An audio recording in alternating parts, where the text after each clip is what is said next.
Good evening and welcome everyone. It's a very special night tonight for us because we're starting the new interview series here in Sonic Junkie Recording Studios, and it's going to air on our YouTube channel, and I humbly ask everyone to follow us there. And we are very excited to have Bill Youngman as our first guest. I'm sure it's an honor to be here. Thank you for having me and inviting me into the memory of your friend who passed, and into your beautiful studio with your beautiful friends, and to hopefully have a discussion that touches on some personal and inspiring topics around music and sound. Thank you. It means a lot to us as well. And for those of you who don't know, Bill has been a powerhouse of the electronic music on both shores of Atlantic for a few decades now, and once again, we are very happy to have you here. And I want to talk about a lot of things today with you, but I want to start from the very grassroots, from the very beginnings, like what led to you becoming the electronic musician, and like was it one specific event, or how did it happen? Yeah, so basically, I mean, I grew up in Westchester County, New York, outside the city. I was born in Manhattan, grew up in Westchester, in a musical, artistic family. I got into guitar and classical guitar when I was young. I learned clarinet, violin, piano, all things that I can't play at all these days. But I was into guitar, like heavy metal, rock guitar, hardcore, playing around like the tri-state area and whatever else. And we would go to like these youth clubs in Brewster, New York when we were kids, like under 18, like dry bars. And at some point after we played, like we'd have our little shows there, they'd have DJs playing. And this was the first time I heard like kind of like drum and bass, house, everything electronic. And I just saw the guy playing and being like, what is he doing with this mixer? Is that the thing making the sounds? I had no idea. I was like, it's not my mom's like Elvis records or my dad's Charlie Parker records. So I got addicted to the sound instantly and just wanted to like sell all my guitar stuff. This is after like being a complete guitar music nerd for like 6-7 years. I went to guitar camp in the summer. And studying, like I also studied classical guitar when I was younger too. So having these influences from all sides of like, the sonic palette of music and absorbing these emotions. When I first heard like techno music or whatever, electronic music back then, because back in the 90s, raves were, at a rave in the 90s, you'd hear all kinds of music in one night. You'd hear someone playing like breakbeat, drum and bass, house, techno, acid, all on one floor. And if you didn't like who was playing whatever else, you'd just like sit down, take a break, and then enjoy the thing you like. But it was like a whole community thing kind of like drugged me in. So I was working like these little crummy jobs back then, saved my lunch money up and sold my guitar stuff and bought a sampler and a synthesizer and just started like experimenting with electronic music on my own. That was the basic how it started. And then I ended up going to school at SUNY Purchase. It's the State University of New York Purchase. It's in Westchester County. And we had a couple, reputable alumni, Moby, James Earl Jones did our graduation speech. Wesley Snipes went there.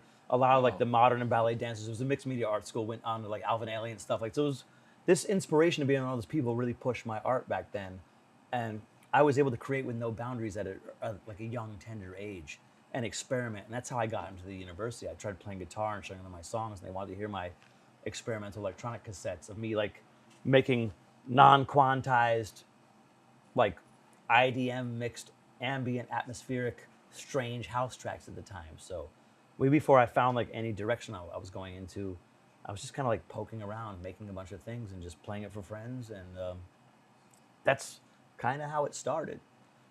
I can elaborate more, but I think that's like, that's a great start. And answer one question for 2 hours. Like to continue the same topic, were there any specific electronic music artists that influenced you the most in those times, that you also thought that like I have to aim for like this kind of sound? Or Absolutely. I mean, there was a conglomeration of things. Like one was going out to parties and just hearing music and you didn't know who made whatever, and then going to record shops and buying white labels and not knowing. I could buy so many white labels back then and not know who made what, and listen to these records for years and have no idea. And it's like now these days on YouTube going there and going, that person made it or someone unknown made it. Or So like, Shazam.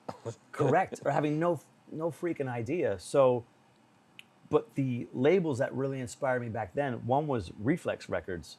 So this is like Bogdan Roginski, Plaid, early Aphex Twin, all this kind of like brain dance, nerdy IDM music that had like elements of techno and acid all mixed in, but the quirky factor. I'm like pretty OCD about like detail and finite detail, and I really loved all this kind of like glitchy stuff back then. So that was very inspirational. Future Sound of London, The Orb, like ambient stuff with like so many depths of layer and texture and sonic like quality and little small details in the background of the music. You know, that's why I really liked growing up. Sure, like, you know, waveform transmission, Jeff Mills for the techno stuff, a Doppler effect, you know, for electro, Drexcia, like the old Trezor stuff, Surgeon, old Surgeon, still that today.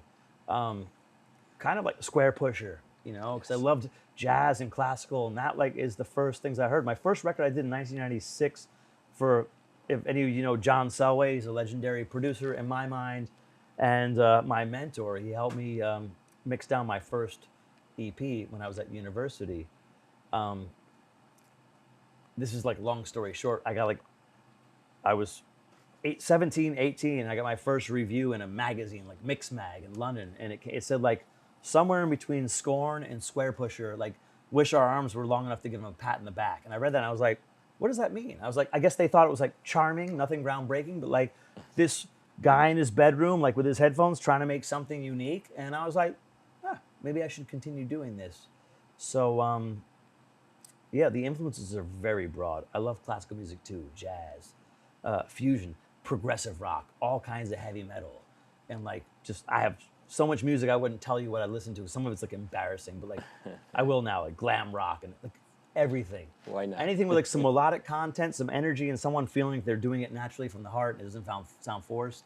Lots of hip hop, lots of New York hip hop, Premier, KRS-One, Wu-Tang Clan. Like it just goes, it's all over the freaking place. So the goal was just to try to do what feels right at the time. So I've like bended genres for myself, and you know, I don't think anything I've done has been like super groundbreaking, but I've been having fun doing it and like not giving up on the putting my full energy into making something that felt good to me that I can listen to and be like, hey, I enjoy this. This is a cool loop or a cool like aesthetic or idea. So as far as the influences, long story short, I know that I'm really elongating this answer. Excuse me for it. But going back, it was buying all these white labels back in the day and not knowing who made what and listening to every genre of music and just being like, I like this. Before you get older and you know what artist does what, and for whatever reason, like you don't like a certain artist because you don't like the way they looked at you, or like you don't like the style anymore and they've changed. Like just being naive and listening to something without having a face to it kind of was inspiring at the time. And it was all new to me. And it's still new and still exciting. So I hope that answers your question in That like a totally long does. roundabout my way. So yeah. And I mean, one thing is the influences that you listen to, but there's also people who you actually got to collaborate with. You already mentioned John Selway and the Serotonin Records and some of your first releases with like in the collaboration with them. Who else were the like your first like friends in this industry and the people who you collaborated with and enjoyed doing music with, and how they affected you and your style? Yeah. Okay. So this is this is a good question, and it's a kind of a short answer. In like from like the late 90s, 96, 97 to about 2004, there was like a thing called wonky techno, and it's like a super dead art now. But they call it like Brighton techno or wonky techno, and there was like a few guys involved in that. It was Neil Landstrom, who's still very active with his label Scandinavia Records, Christian Vogel, who's still doing sonic art, but is an incredible musician who did a few albums for Trezor. Neil did as well. Tobias Schmidt, another guy from Brighton, another Scottish guy who lives in Brighton. Dave Tarita, another Scot. And Steve Glencross. There's a few guys. I'm going to leave some people out because I'm just a bit of a blank right now. But they made this kind of like wonky techno movement from like late 90s. And it was like swingy, bass heavy, like bass and bleep, remnant of old electro, like 90s electro and rave music, and like kind of rough and raw around the edges, but it always had a swing to it. So it's like the speed, it was like, 138 BPM, which would be pretty fast as straight techno, even these days. But back then it was like 138, and because it was like swingy, it had the funk to it, like house music. It felt slower and it felt easier to dance to. It was kind of like, that genre was kind of short-lived, I think. I think it kind of just like collapsed in on itself. But when I started doing the stuff with John, I continued with his label. It's called Serotonin Records. I made like kind of electro, broken beat, IDM hybrid things and this and that. And I had the chance to meet Neil Landstrom in New York at a defunct record shop. Now it's called Satellite Records. That was on Houston in New York. Scott Richmond ran it. He also went to SUNY Purchase, went to school. Him and John went together to school, and they had a group called Disintegrator. They did hardcore back then, like New York hardcore. So, and they had to do like DHR, digital hardcore recordings, Lenny D, and all that. So this is like digging back into the closet of skeletons. So I met Neil like on a whim. I was at the record shop there working one day. I was doing like an internship at this record shop, and he walked in. He was going there to borrow a sampler because he was playing at Limelight, and his sampler broke upon the way, and they were able to lend him one. So like everything was so like DIY and pieced together back then. It still is now. There's no difference. So, but I just was like, "You're Neil Landstrom?" He's like, "Yeah." I was like, "Can I get like your address?"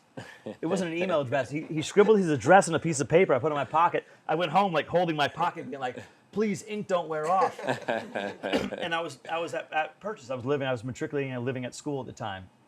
And I got back, and I sent him a cassette in the post to Scotland. It's been like, "Hi, I'm some guy, some weird rando dude you met at a record shop." And he wrote me back like 2 weeks later, and he's like, "I'm actually moving to New York soon." He moved to live in Park Slope for a bit, like in 99 to 2001 or something like that. And he was like, "I want to put some stuff out with you." So leading up to the answer, if you have a question, I'll tell you in a sec. So leading up to that, he said, "I want to put this out." So he put out my Weird Experiments, even though he had like a wonky kind of techno label. He's like, "I like this. It feels honest and cool and different." And we did some collaborations together. So early influences and people I work with, like leading Destroyers, for instance. long answer short, me and Neil started this thing called the Destroyers, like with the Z at the end, because I do like some kind of like really corny freestyle rap. And for some reason, it's like charming and works over what we did. I actually really loved it. It just felt natural, like being natural. Like this is a side note, and I think like not really an afterthought, maybe a direct thought. Is like being natural about what you do always translates to the audience. I believe that no matter how dorky it is or how much you feel self-conscious about it, when you're doing something natural and not trying to like copy other people, it comes out feeling natural to your audience. And you forget that. That's why you hear like a hit record and you're like, "Why do people like this?" And then you go, "I have this song stuck in my head," because that person's just making some weird, quirky thing up, and it feels right to them, and they have the guts to present that to an audience. So the thing with the Destroyers, long story short, is he's like, "Hey, do some of your rap on this." I'm like, "I don't rap. Like, I don't call it rap, what I do. I just call it like me fumbling around with my words until something like kind of rhymes and makes sense." But in the context, like these rolling bass lines and like bouncing, jacking grooves, kind of like the little bit like the New York suburb twang I could put on it, like got us excited and felt good. MC. I was MCing, yeah, not rapping. And then we did shows in Europe as the Destroyers for like 6, 7, 8 years. We kept getting booked. I'm like, we're just doing this like for like shits and giggles and whatever. And it was always live vocals? Always live vocals. Yeah, when we did the recordings, this is one take, and then we'd go do the shows. There's like some like skeletons of it on YouTube awesome. now. There's not much left because YouTube's like outlived us a couple decades since. But that was like the thing. And yeah, we got to go like to do a lot of cool gigs back then, some venues that don't exist anymore. And like, when people would make big posters back then, before the internet was really popular, like you go to a club and you have like a huge poster with your name on it, you're like, "That's cool. Someone actually spent like $50 to put our name on a poster." Like it felt like something, because I was a really naive, like I matured slowly. I was like out in Europe. I moved to Europe when I was 25 to Berlin. And when we started doing like shows, I was like, this is incredible. Like I can go somewhere and people like, they kind of idolize you, and it felt weird, but like in a really small microcosm. They were like, "You guys changed my life with this record." I'm like, "We made that on my floor." We had a $2 lunch and we split one beer between us, and like made that on one broken speaker on like a sampler that had no memory, and we like, only had enough sample memory for 4 sounds. That's why it sounds that way. But they're just like, cool. I'm like, I'll just accept that they like it. So we went on and did like a bunch of EPs with that. And Neil's still dear and close to my heart. He's still a dear friend, and he's still actively full-time doing music. His label Scandinavia Records. You want to check it out? He's doing like merch. He does some graphic art. He does some stuff for MTV and like Rockstar Games, like video clips. And he's just happy, like nerding out and being a cool dude. He loves to camp and all that. So we're still friends. Awesome. Destroyers just kind of like, you know, trickled off like anything else. I want to do a lot more collabs with people this year. Like coming up, I just want to like do everything and everything with anybody because it's, well, I'll talk about that later. It's another idea. But Tobias Schmidt is another one, that wonky techno scene. I did some vocals on like 2 of his tracks on some of his EPs. And then Christian Vogel, to bring it to Christian Vogel. Like for me, like the trilogy of those people were like Christian, Toby, and Neil. And well, and John, but John wasn't doing wonky stuff. So me and John are still really close, and we meet periodically. But since he wasn't doing wonky, but the wonky people just include those 3: Toby, Christian, and Neil. Where's the thought?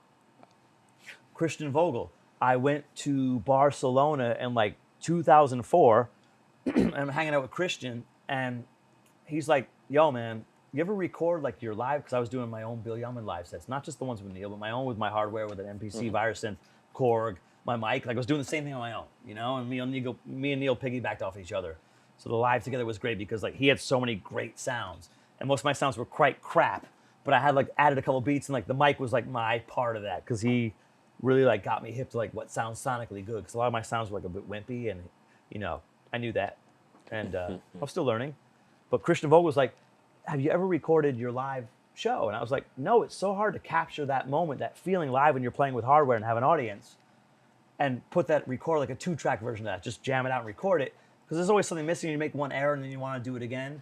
So he's like, "Yo, come to my studio in Barcelona." I stayed with him for like a couple days, and he sat in his live room, and I hooked up all my gear, and just played live for like an hour, and he cut out like 4 of the best bits, and that became my Trezor EP. So you see on the EP, it's produced by him. It's like all me doing my thing, but he was the one who was like, "This is when to record, this is when not to record," and he multi-tracked things, and like I started doing that after the fact, but he opened my eyes to that, and he's such a brilliant sound designer and has such a brilliant mind. So he was able to capture that moment, and that's like the only moment I think I have of that being like captured so well because he multi-tracked it and he mixed it, and that's probably the last time anyone touched anything I did. But that's it. That's the influence and the collaboration part. So sorry to elongate it once again. We may continue. Thanks for elongating it. You're welcome. I think it's maybe valuable information for your viewers, and I'm sure it is. Yeah, and it is for us. And I love that the whole beautiful story with Neil started with him giving his address to the stranger, which I don't think it happens anymore. No. It's inspiring too. Yes. It's inspiring. I looked up to him because he did all those Peace Frog records back in the day, like Brown by August, which were like mega rave hits. And he like, for years was refusing to play them. He's like, "That's a done chapter." I was like, "Respect." But I was like, these kids want to hear this and get educated and hear this old stuff. And he puts that on. It's like, so now he puts it back in his set. So it took a little while to convince him. But those are the Trezor records he did for Trezor. You know, Bedrooms and Cities. Those, and Understanding Disinformation. Those records are like incredible. You know, like this. For me, at my time, that changed my life. Whatever you hear, whatever anybody hears when they go out, and they hear that record that changes their life, it sticks with you forever. For me, it was a lot of his work, so meeting him was a huge honor. And being able to work with him, I was like, even in the small microcosm of this underground techno rave thing we're into, it's a huge honor. And like, whatever you hear, or you or anyone here watching this hears, that's the stuff that sticks with you forever. Like, I listen to like trance and drum, but the first records you listen to, those brought you into something and opened like your receptors and your synapses. It's like a whole new world before you knew anything about electronic music. And I think you should always hold those things close to your heart. Absolutely. Yeah. Yeah, thank you. And I also wanted to ask about some of the first gear that you bought as a beginner, and like what stuck, what became staple for you, and what was some of the gear that you used for some of your first released records, like Eurostep and like all the... Yeah, the Electrostep stuff was done on, I had a Mac Performa 637, like an old Mac computer with a huge like TFT monitor. So back then we didn't, like digital audio didn't exist back then. Like Pro Tools almost had it, and there was a program called Sound Designer and Peak where you can edit a 2-track file on the computer, but we didn't have the memory and the RAM back then to do that. So the original stuff was like a super old school Mac. It took like, 20 minutes to load up, and then, you could only MIDI sequence, and then the thing would crash the whole time, and you had to save on floppy disks. So you know, the early days of computing before like Mac became like the the stalwart. We all have an iPhone or whatever. The software was called Performer from Motu. Now it's Digital Performer since like 20 something years, and they make sound cards. Motu, right? Mark of the Unicorn. That, and I had an Akai sampler, like an S3000 XL. It was a huge rack mount sampler. It weighs like as much as a car tire, and you had 2 megs of memory. So you had to just like sample it as much as you needed and cut the rest off. That's why, like, I think she was mentioning earlier, like the music sounds like a lot like choppy back then. It's because we only had so much memory. You can only have so many samples in the sampler. So you couldn't load like a 5-minute drone in there. You load this much, blip, bleep, and then loop it and try to like make 0 crossings, fade, so you can like have a sustain, and then take that and create a keyboard out of it so you can play chords on it. That's why old music sounds so freaking cool. Like old house music with the piano stabs, you can only record 1 chord into it. So you have that 1 chord, and then you just play it all over the place. That's why rave music sounds all quirky like that from back in the day. And same with like any like whatever drum samples. You have 1, so you can have that 1 sample and cut it up and play different layers of it. But you're limited by the memory. That, and then I bought an EMU Morpheus.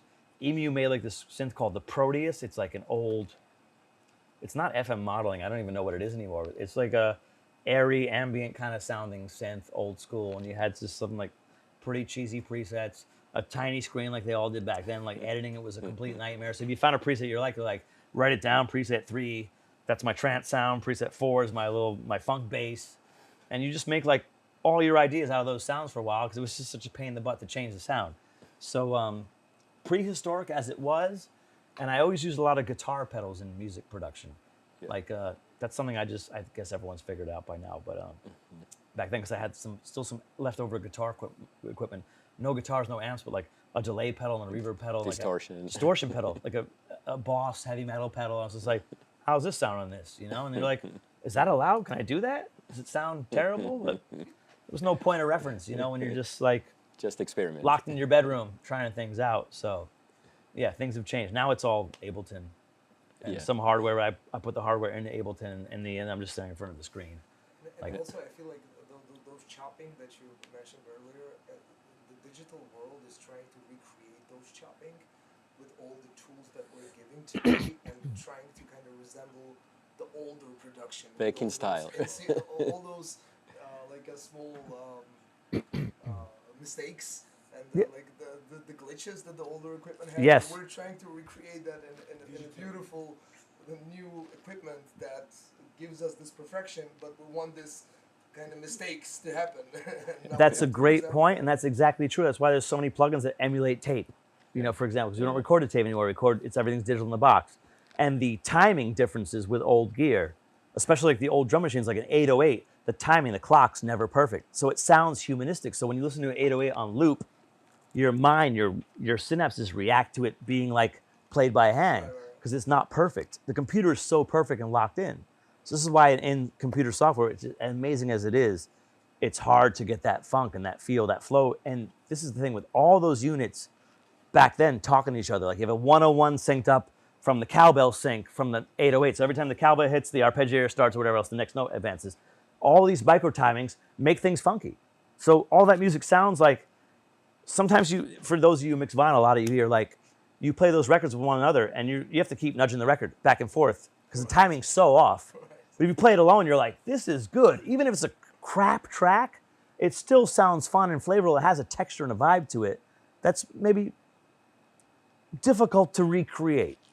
Not hard to make something modern that's awesome, but like those indifferences are hard to get. And like there's all these sampler modelers now, like Akai and EMU and all these SP1200 emulators in software, because that gear is impossible to find. If you find it, it's exorbitantly expensive. Right. If there's a remake of it, it's too good to sound gritty and dirty like the old stuff. So, and I'd say like 80% of that stuff back then did not sound good. A lot of those records you play them now, and like the club's shaking, there's way too much bass, the mastering's crummy, but some of those gems, you're like, that is the funk right there. That's the feel, the vibe, and a lot of that does come from the equipment, from the gear, not just the hands of the maker and putting that into it, but a lot of that does come from the gear.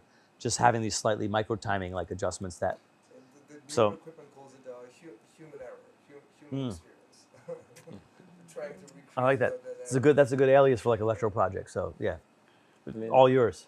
Yeah, it's so the like the starting conditions for the beginning artists back then and now are obviously very different. Not necessarily easy in all the ways, but very different. So now, like looking back and retrospecting at beginner you as an accomplished artist, what Thank would you. you? I'm just like little guy doing my thing, but thank you. Continue. Okay. And what would your advice be to all the like aspiring young electronic artists?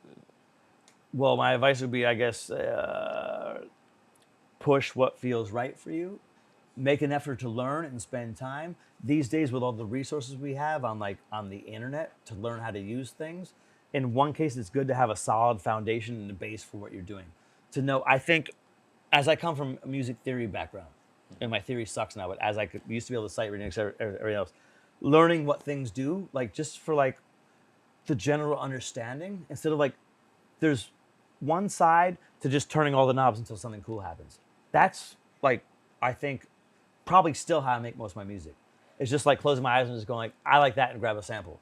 But you have to know what you want to hear, and you don't know what you want to hear until you have like the foundation of it. You know, it's Yes.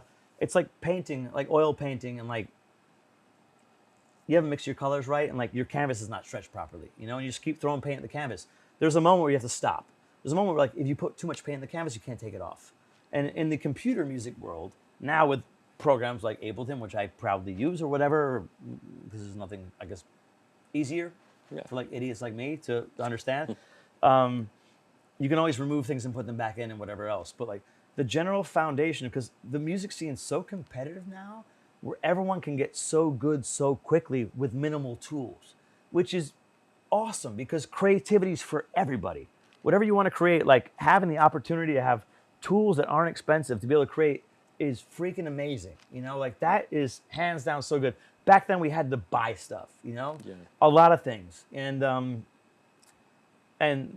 none of us had any money, you know. So it's like everything you work for, like I worked at a deli, I worked at a bookstore, like record shop, like all these things just to buy the gear and like barely pay rent and hardly ate for like, I had friends helping me out because they're like, hey, you're the one like who's gonna work on this. We're all gonna get our jobs and like live cushy lives. You do this, we'll buy you pizza and beer and like, you know, force into it.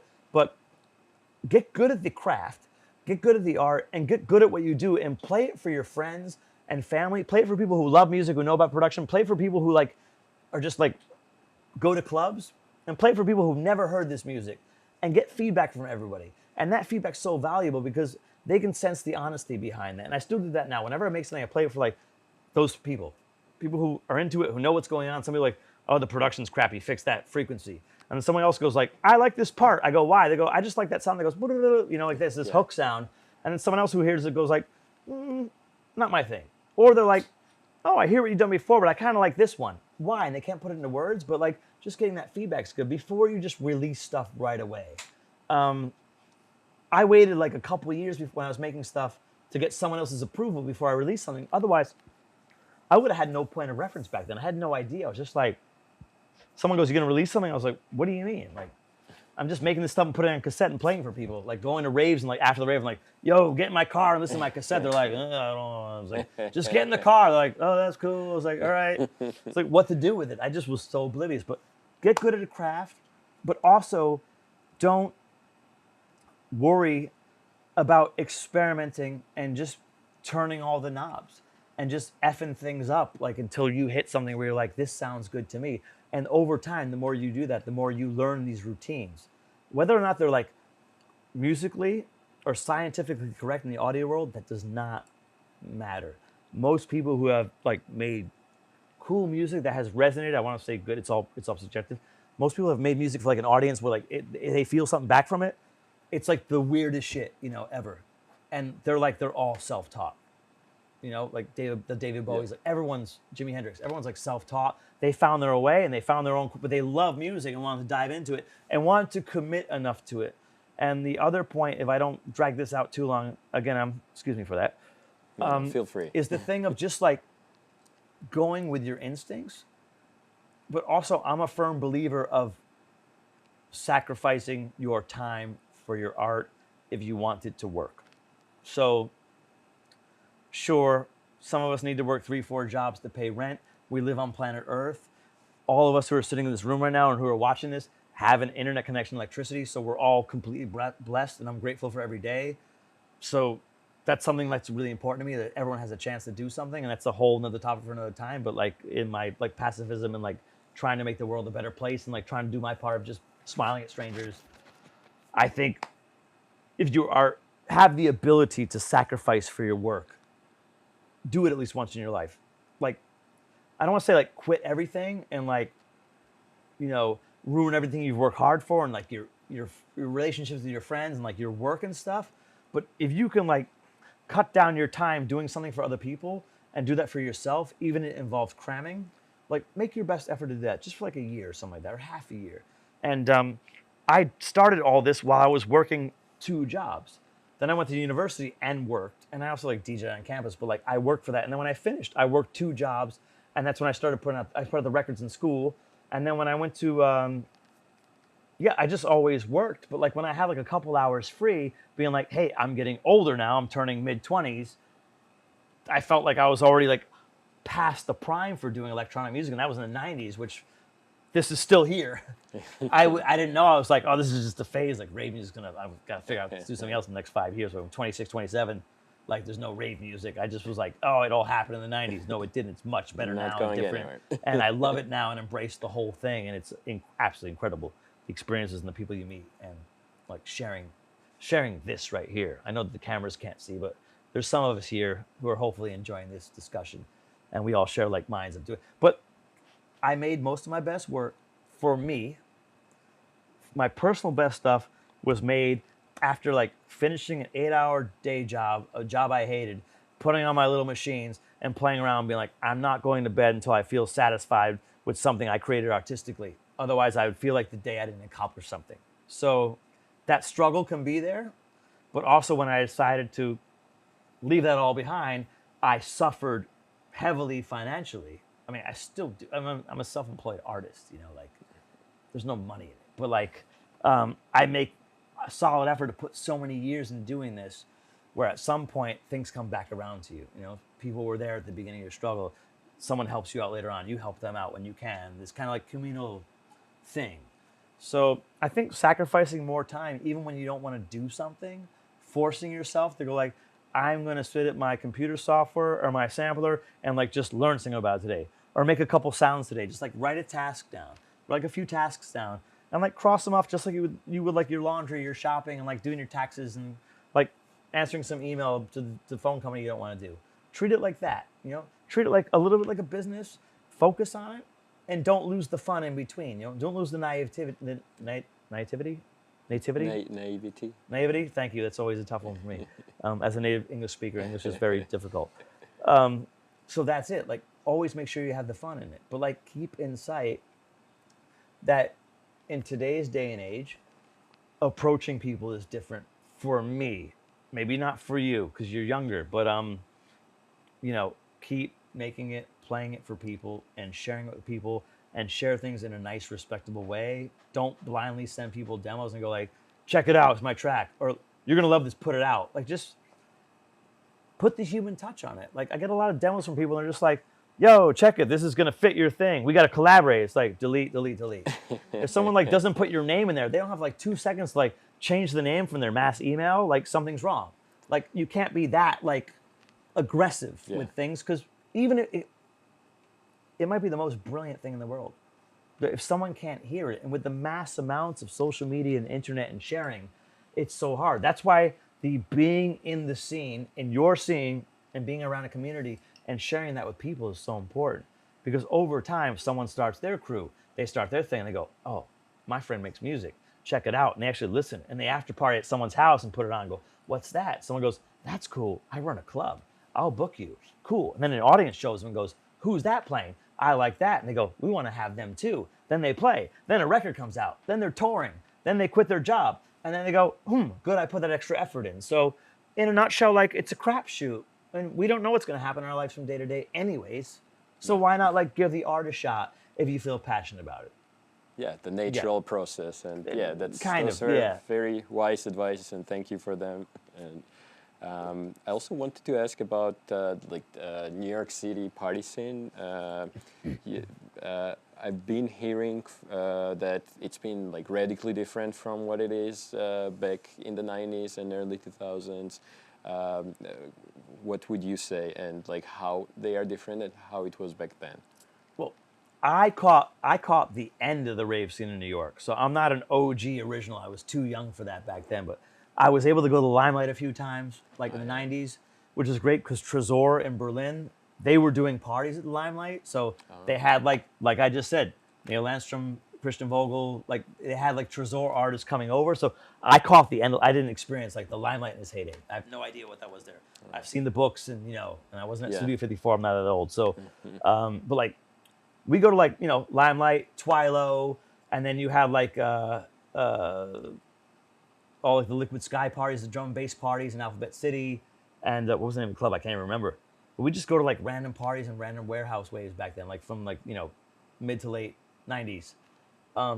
But I was naive. I didn't know what was going on back then. So I just went with the flow and went to these events, and I was like, this music's blowing my mind. I'm with, I think, cool people, like people I didn't know, but some sketchy people and some people who are okay. But how has it changed from then to now? Well, one thing is everything's a lot better organized these days. Like the standards are higher, safety's higher, people I think are more respectful. I think also like the community's growing stronger now. When I experienced back then, the little that I experienced the 4 years of that was just like everyone's out there just to like do substances, drink too much, and kind of like enjoy that experience, which is fine. But I was just sitting there like nerding out in the music the whole time, being like, I'm hanging out with all these people who I think are complete lunatics, but I'm going with the flow because I just want to be there and like absorb the music and like take nuggets with. And I would go home and work on music in the morning after these raves. But so I still do that. But now I think like there's more organization in general, and there's more safety, and there's more safe space for people. And I feel that all over the world, especially in New York, like going to Basement or something like that. Like it's super well organized. The lineups are great. The sound's good. You feel safe in these places. And I haven't been to many other New York clubs. What's the name of where you played? Where I went, where I had a great time. Sorry, Apollo. I'm just having a blank. It's warm. The Public Summertime Records. and Public Records. Like going there as a guest to see my friend Karina play and Jorge, and just meeting you and having a great time. Like doing those things, being like, whoa, the sound is amazing. It's like handmade speakers. The respect for the artist cares so good. And there's your own bathroom in the DJ booth, like just me as like a guest being like, oh, you feel comfortable as a guest. These things are super important for an artist. You can go to like the best club in the world, and if you're DJing and there's no bathroom, that can make it like your most nightmare experience. But the fact that like people care more in general, like I said, I haven't been out to a lot of New York clubs in the last years, but the few I've been to, like the organization compared to like the 90s or early 2000s is a lot different. In the early 2000s, I played like a few like, was it 407 Johnson? Like there's a few like underground parties I played in Brooklyn back then, and in Manhattan when I was still living in this area, and in Manhattan back then. Played some like little clubs and little bar restaurant things. Like the level of care and appreciation for artists now has like increased tenfold. Back then I just remember like it was the Wild Wild West. And I knew guys who did parties back then, and they would like walk to DJs' houses and like give them the cash in an envelope, be like, yo, tuck that away. And everyone would bring their own gear. Like it's all like, it was DIY, but kind of like organized, chaotic DIY. And like you're inviting 2,000 people to this party, but there's like no security, there's no bar, and no one knows who's playing when. And some other promoter thinks it's his party, and there's this whole war, and no one's having a clue. But then you go there as a participant, you're just going like, I'm having the best time ever. Like I'm off my head, and it's great. So, I think like I feel in the world and the few places I've been to as Bill Youngman, I do some aliases too, but that's a topic for another time. But in my experience of like traveling and being an artist in the last like 10, 15 years, the respect has gone up more for the artist. So if you're a DJ, and my advice to anybody, no matter what level you're at, you need to be respected by the promoter, the club owner, whoever booked you there, like, and you need to be taken care of. You have to feel like you're in your, yeah. Very important. Yeah, no matter what level you're on, because they're like, oh, you're just the opening DJ. You're not getting paid much. Like, we're going to treat you like crap. It's like, and then they treat the headliner good. The headliner's been treated good his whole life, or since they made it. And this underground person who's coming in, they're going to make it and come back and be like, your club sucks. I'm not playing here again. You know, so you just got to respect. We got to respect people anyways. Like, why is that? Why do we have to, you know, reiterate the fact that we have to be nice to, you know, our people, our other humans, and animals. So. Also the awareness And insects and plants. Also the awareness of the reality and so many different subjects have been risen to this day, and the musicians and the club owners and the clubs and artists in general have always been the front runners of this concept and defending this concept of inclusiveness. Yep. And it's just natural that the club owners and the clubs and promoters have progressed to be create more safer space and create the place for everyone to enjoy. Yep. So I think that's pretty cool. Yeah, everyone has to do their part. We're all like in it together. I mean, sure, there are cases where like artists get disrespected, and there are clubs in the world where like you go there and like the club owner and the promoters are all like, this is our night, and the DJ is like an afterthought. It's like, come on, if there's no music, you're not here. Yeah. So, but if there's no club, we're not here either. So it's a bit of like, just be nice, Right. and we'll make it work. So I feel like, in my experiences in New York, since you asked about New York specifically, Yes. and anywhere else I've been, like, I try to associate myself with nice people. I do screen people before, but like if I'm going to play somewhere, it's not like somewhere I've never been. Usually you can read someone like 2 sentences. You know, you can tell. They reach out and they're like, hey, really excited to have you. Like, we're good. You meet them and they give you a hug. You're like, all right, let's make a great night of it. Even though you're a hired performer and they're paying you to do your job, it makes you more so welcome to be there and like do a good job rather than be like, I'm being treated like crap. I'm going to play crappily. And then your audience goes, this person sucks. They don't want to get your show anymore. And then it's the promoter. Then you blame the promoter. So you're just blaming people who like aren't really responsible for your unhappiness. So, yeah. Yeah, it's such a So, bare great point, minimum, George. but it's such a bare minimum, but unfortunately, it's not always the So many given things are and bare minimum guaranteed. these days on Earth. We feel the need to reiterate them all Yeah. the time, being like, hey, just be nice, like open the door for somebody. It's like, do you have to say that? But you know, everyone's like so anxious to get to the top, especially in I guess music, you do. and people are fighting for it. And it's a very dense market now. There's so many people who are so good at everything, and like you watch YouTube and you see like 4-year-olds doing like 720s on a skateboard ramp. Like it's like everyone's so good. Doesn't mean like you can't be great at something, but like it's the 100%. ego thing and also like the self-confidence thing where people go like, I don't know if I'm any good at something, and like I feel embarrassed to show you, and then they do, and you're like, whoa, that's passionate and it's incredible. But like I think like just because there's such a mass amount of people doing so many amazing things, a lot of like even me, like my self-confidence going down, and like I guess everything I've done is crap compared to this, but like you're not supposed to compare yourself with people all the time. Absolutely. But you end up doing that because it's human nature at points. It's healthy for a little bit, but like feeling strong and confident doing anything and sharing that will go somewhere if it comes from like a place of love in the heart, rather than like copying someone and be like, yo, I saw this YouTube tutorial how to make hard techno, I'm gonna make it the same way and use their sample pack. It's like, well, just try to make your own sound. Like, go record a train, fucking banging a wood, and like do that, and that might sound really cool. But someone's like, how'd you do that? You're like, can't tell you. But it was like you just did it on your My phone, and all of a specialty. sudden you have a hit, and they're like, and then you're playing Awakenings, and like life goes on. So. Yeah. So yeah, that's it in a very large walnut shell for you. Yeah, thank you. Thanks And for, by the way, answering with such a long answers. We're all appreciating it, and it's such a great experience. For You all can of us. edit it down if you need to, but We're We're definitely gonna not include going every to. last word of it. me, you get the honest truth, the long answer. That's just the way I am. There's no reason to beat around the bush. Like Please don't make it short. it's a life lesson to do that. Anyways, okay, let's continue. So I don't answer that question too, and then people are like, this guy has some emotional issues. I do, but I want to share my experiences. That's why I'm here. But that Oh, thank was you so our much. expectation. Very long and detailed answers, and thanks for doing it Okay, once again. YouTube, you can just put on like triple speed. It's fine too, like Mickey Mouse mode, or just ask ChatGPT to summarize the whole thing. Trust me, we're not. ChatGPT is So- like cannot compute. Error. Too much error. data. All right, next question. Let's do this, brother. So I wanted to get to one of the big milestones in your life and career, moving to Berlin. How did you make that decision? What was behind it? And also, how did it change you? How did it change your style, your music, and your life generally? Sorry, this is a great question. I've never answered this question in public, so this is the first. Not that it's very fascinating, but so like in 1997, 98, I did stuff for John, records for John Selway's Serotonin label, stuff for Neil Landstrom's Scandinavia label, and then I did one record for a small label in Poland, in Poznan, Poland, for this guy named Marcin Czubala, who used to make like wonky techno back in the day, and then went on to make like some cool house stuff. Yeah. The label was called Currently Processing Records. He hit me up on like I love that.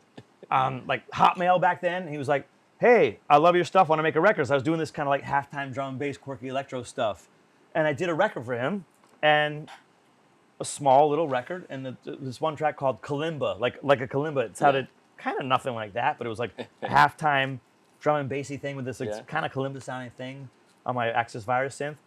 And this girl in Berlin, like summer of 2001, she asked me, she goes, I got an email from this random girl, Cora Schneider in Berlin, wrote me going, I hope I reached the right person. It's Bill Youngman. I said, yes. Wrote me back going, I want to book you for a tour in Germany. And that whole like year, my friends were like, who've been going out and touring, like John and other people were like, you got to go to Berlin, Germany. That's your place. Like, you could do your music. I was like, who's going to bring me there? They go, someone will bring you there. She wrote me an email like, this is like magic, I guess. And Neil said in hindsight, he said, if it wasn't her, it would have been someone else. But she's the one who wrote me, offered me a tour. I said yes. I didn't even know when it was for. I just said, I'm just going to go out there and do this.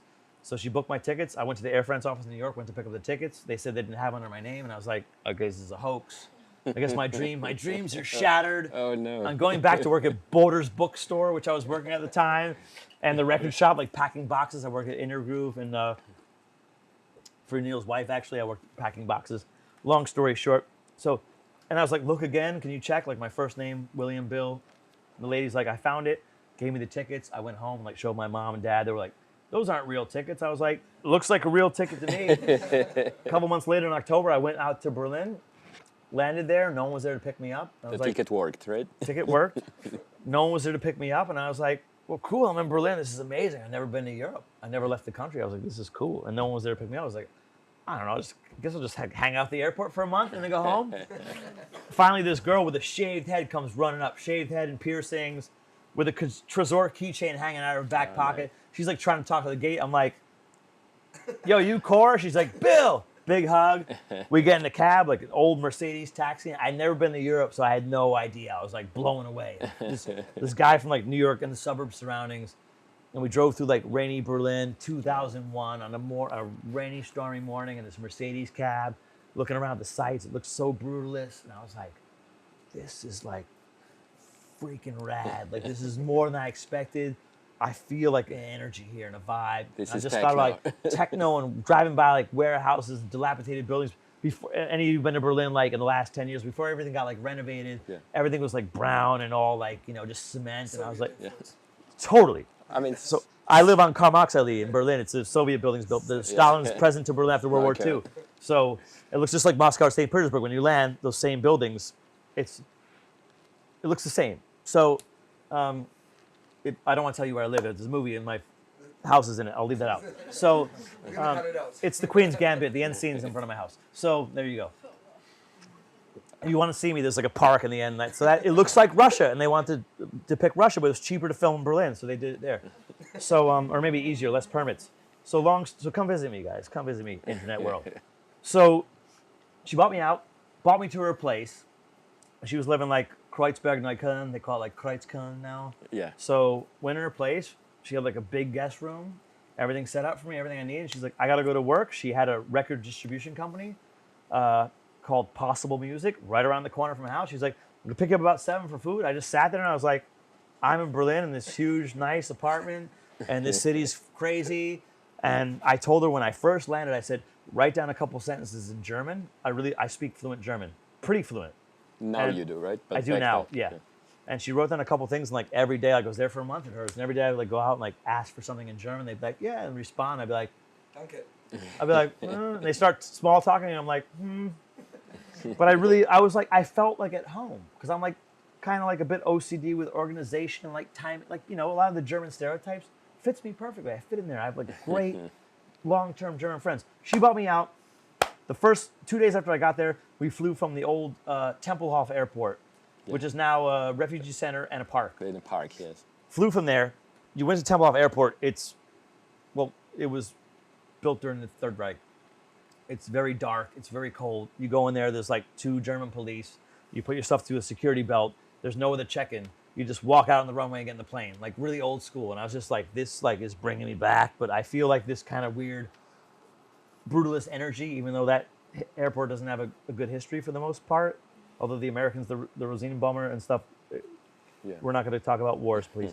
But so we flew on like a little prop plane to Nuremberg. Flew there, did my first gig there, got to the club, set up. It was called Sound Factory in Nuremberg, like hour flight, South Germany, like a little bit more south of Frankfurt, I believe. My geography is not good. Played there, and I was supposed to play an hour live set. I had an MPC, an Akai MPC, and a Virus synth, and like a little Korg Electribe and my pedals, like my little setup. And I kind of adjusted my music before I left because John's like, make sure you have a kick drum ready. Germans love kick drums. And my stuff was like kind of broken beat electro. I was like, I'm gonna add the kick. I made a bunch of like kick patterns, like just in case. So I had this IDM broken beat, like kind of quirky, rolling beats and weird like glitchy things. Added the kick behind. I was like, all right, I think I'm ready. Didn't even practice it. Went there, set up, and there was nobody in the club. There was like the bartender and maybe the promoter and like the cleaning lady were there. And I started playing. I put my head down. Supposed to play an hour. I played 2 hours. I was so into it. She recorded it without me knowing on mini disc. That's how you recorded things back then. And I was done playing, and I was like, oh, I feel so good. I played my first gig in Europe. And then she's like, it was amazing. It was great. I recorded. I was like, cool. I didn't know she was recording. And I was like, did more people gather? I was like, yo, but there were like 3 people here. But it didn't bother me. I played on a sound system. And I've been playing in New York in like little bars and restaurants, like little makeshift things where like the only fee you got was like gas money for your friends. So I was like, cool. And I was like, I played the gig, and I was like, there's nobody here. And the promoter was like, that was great, great job. And I go, there's nobody here, so you don't have to pay me and stuff. And he goes, there was a rave down the street, like blocks away with Sven Väth playing some festival. Wow. I was like, that's cool. So, but I had a great time. And I stayed my first time staying in a hotel alone. Like it was a really dumpy hotel with an old school big TV. And I was like, I'm living the dream, man. I'm living the effing dream. Someone paid for me to go out to Europe, and I played my music in a big room, and I get to stay in a hotel. I was like, this is rad, man. So warm welcome. the next day he went to pick us up, and I'm like buzzing. And he goes and gives me an envelope of money. And I'm like, what's this? He goes, it's your fee. And I go, dude, there was no one there. He goes, that's not how it works in Germany. Artists get paid. And I was like, thank you. It was like 500 German marks. I had the German mark for 3 months when I was there. So like $250, 250 euros, something like that at the time. And I was like, I made it. Call like my mom from I got like a payphone card. Call my mom and dad. I was like, my mom and parents super supportive. My dad was an artist. My mom was an artist too, and a social worker. Seriously. But super supportive. And my dad was a sculptor at a studio in New York City for 20 years. And they're like, great. Like I told them all about it from a payphone until the thing ran out of credit. And I was like, I even got paid for what I did. And I was like, this is amazing. Like, and then my next gig was in Berlin. I played at Osgood before Berghain. I played at the infamous Osgood Club. Before they switched to the Berghain? Yeah, it was Osgood for I don't know how many years. So Cora Schneider, the girl who brought me over there, was a resident there. Oh. Marcel Detman was a resident. And I met Marcel. He was working at her distribution company, doing the packing of the records. And Marcel he's an old good buddy of mine.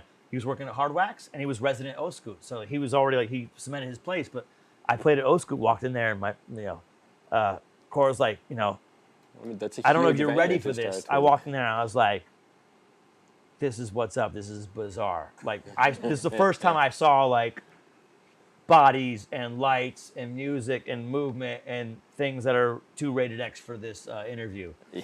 And I played my set there. And the owner of Berghain back then, an Osgood, walked up to me, put his arm around me. He goes, "Are you ready?" And I was like, "Ready for what?" He goes, "You're set. You can start." I was like, "Oh, okay." Put my stuff on, played, and I was like, and that was like full and communal, and I felt that Berlin energy, which is still there today, of this community of the techno music. And I did that, and I walked out of there being like, I was like, wow, like I'm totally flashed by this. And I did like 2 more shows in Berlin, but already after that gig, like after being there like a week, I was like, I'm staying here. There's no reason to go home. So for like the little, like my cute little story of memorabilia, I still have my return tickets in the envelope. So I called my folks and I was like, I'm not going. Can you like help me send some stuff over? They sent the rest of my gear over. The Cora, this guy Yearn, who worked with her at her distribution company, it was a label / distribution. It was called Mental Industry Records. Wow. I did a couple little reasons. There's like some little, you can find them on Discuss. Mental IND period. A couple weird, she did some weird 10 inches and stuff, and I did an EP for her in 10 inch. And some other like AEOX, like my friend Hannah was like cool, like punk techno group, whatever. She started her little movement thing. And yeah, he had a roommate, this guy Yearn, who never was there. He's always his girlfriend's place. So he had a room free. I went and moved in that room, and it cost, for the first, like, before I moved in with someone I met, I was there for like a year and a half, 2 years, about a year and a half. I paid 250 euros for my room, including water, heat, electricity, internet, everything. So it was like, all I needed to make was 250 euros, which back then was like $250 US a month. And I was like, I'm not going back to the United States anytime soon to shovel shit, like to make less than that. But I was like, I effing made it. Like back then I was like, this is all I need. So I just heavily slacked off, would make music here and there, like accumulated furniture. My buddy Jamie Liddell, a good friend of mine, good, amazing musician friend of mine, we hung out a lot. We went to like the mattress place and like carried a mattress back on our heads, you know, like I found like used furniture on the streets and like made this little makeshift room. And I was like, just where I live. Just I made it. For me, I was like, that's the biggest success. It wasn't monetary. It was like, I got a roof over my head. I can chill out. And the people I met back then through her and people I meet now, like I'm still close friends with all of them. Who I met back then, this is like many, many years, 20 years ago. So that's when I felt like that was like the universe giving me something back. You know, and if it never happens again, that's fine. But like, it has happened. But like those little moments and like to realize they happened to you and like be so grateful and thankful to them and share that with people.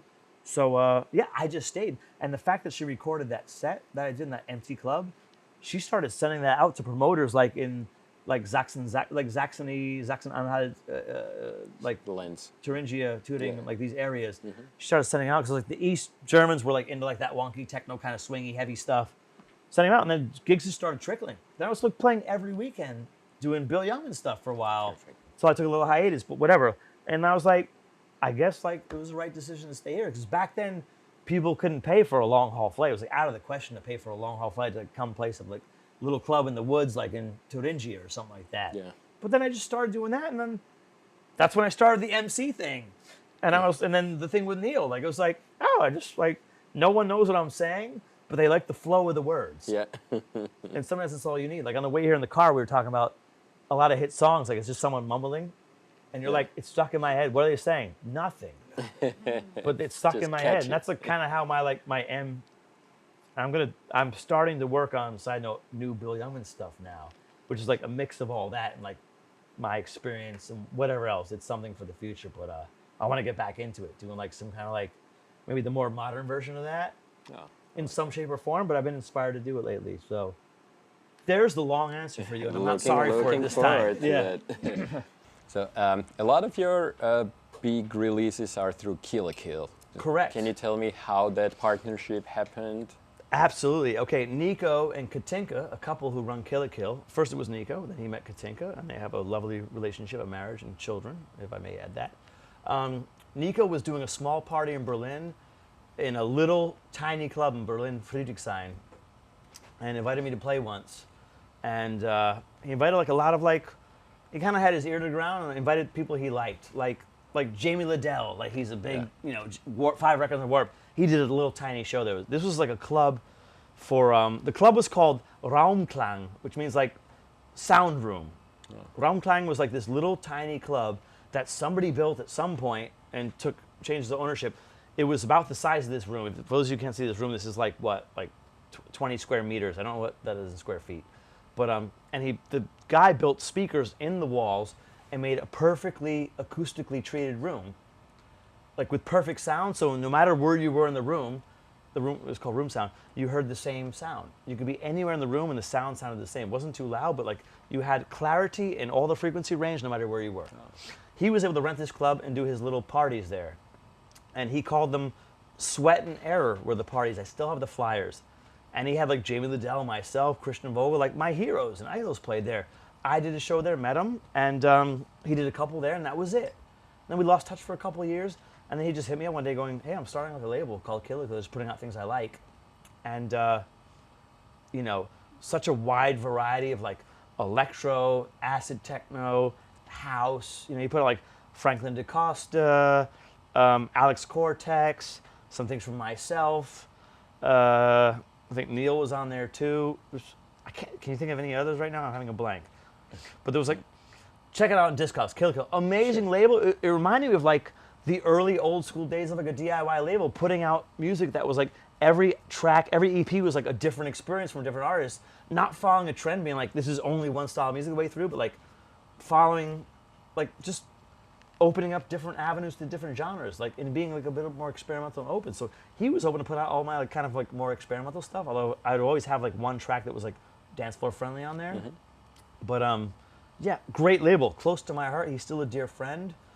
And it kind of tapered off now. They're still doing a festival in Berlin called Kraka Festival, but I did I think 2-3 EPs for him, and he was doing parties for a long time at a club called Suicide Circus in Berlin, I've been there. which is now called Suicide Club.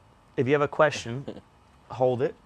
And great parties, just inviting his friends to play, and the vibe was there was amazing, and I had so many good years then. That was like kind of the highlight of my Bill Youngman career, and me doing, for some of you know, I do other things. Like, that was like really a high moment, like being there and having a family unit. You know, walking that club, knowing everyone, and feeling like this is our home, our living room. And we all of us have a place where it's like that. In your friend's place or a certain club where you're like, you feel that energy for a while. And we had that energy. And once he stopped doing parties there, I think he did parties there for like 6-7 years.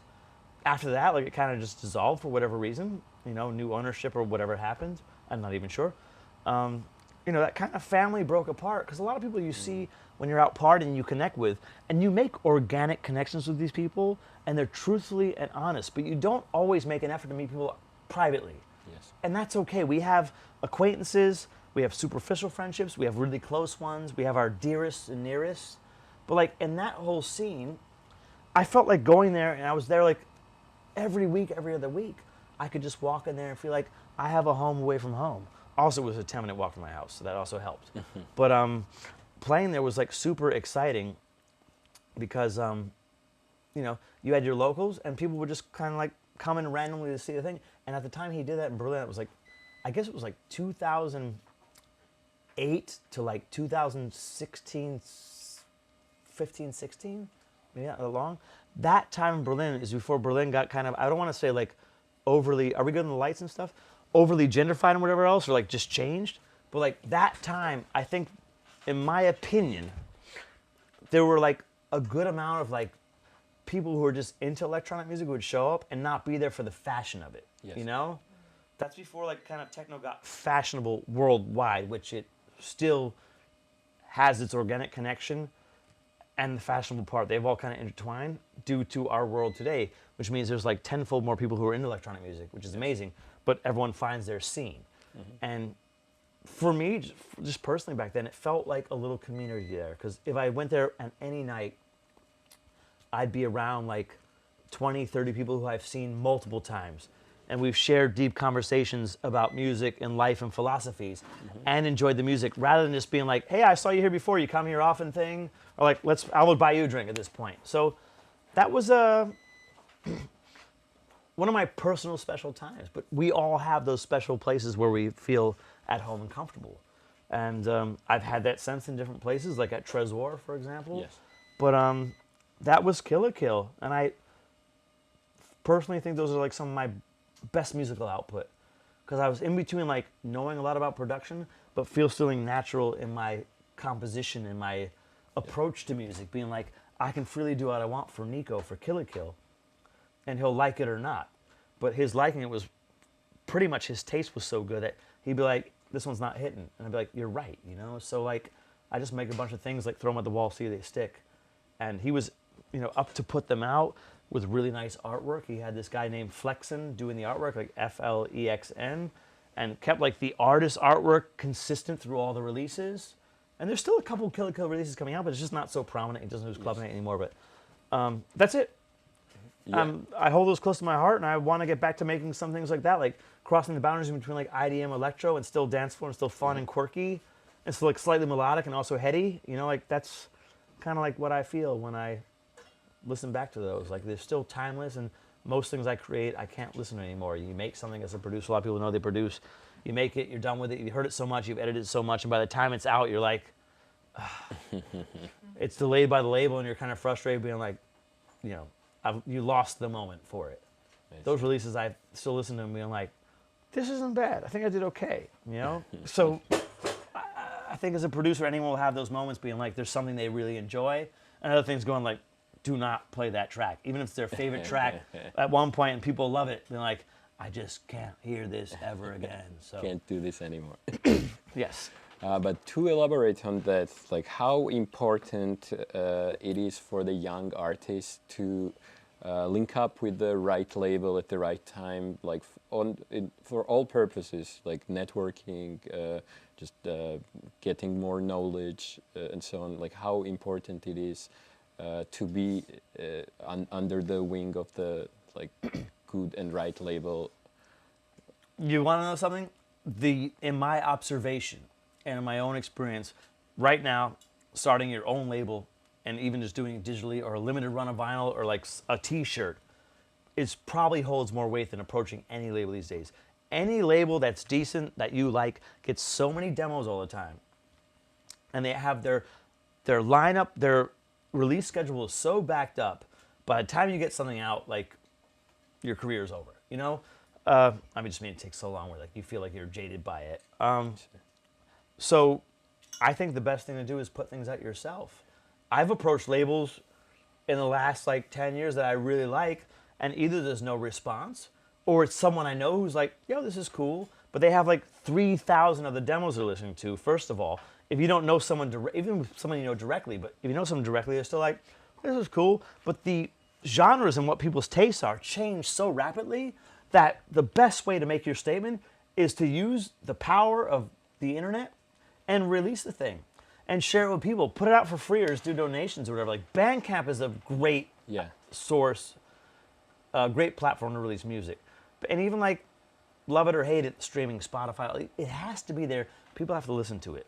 Back in the oldie days, not like in the old Wild West, it was all about, it comes on a record because there was no digital and streaming.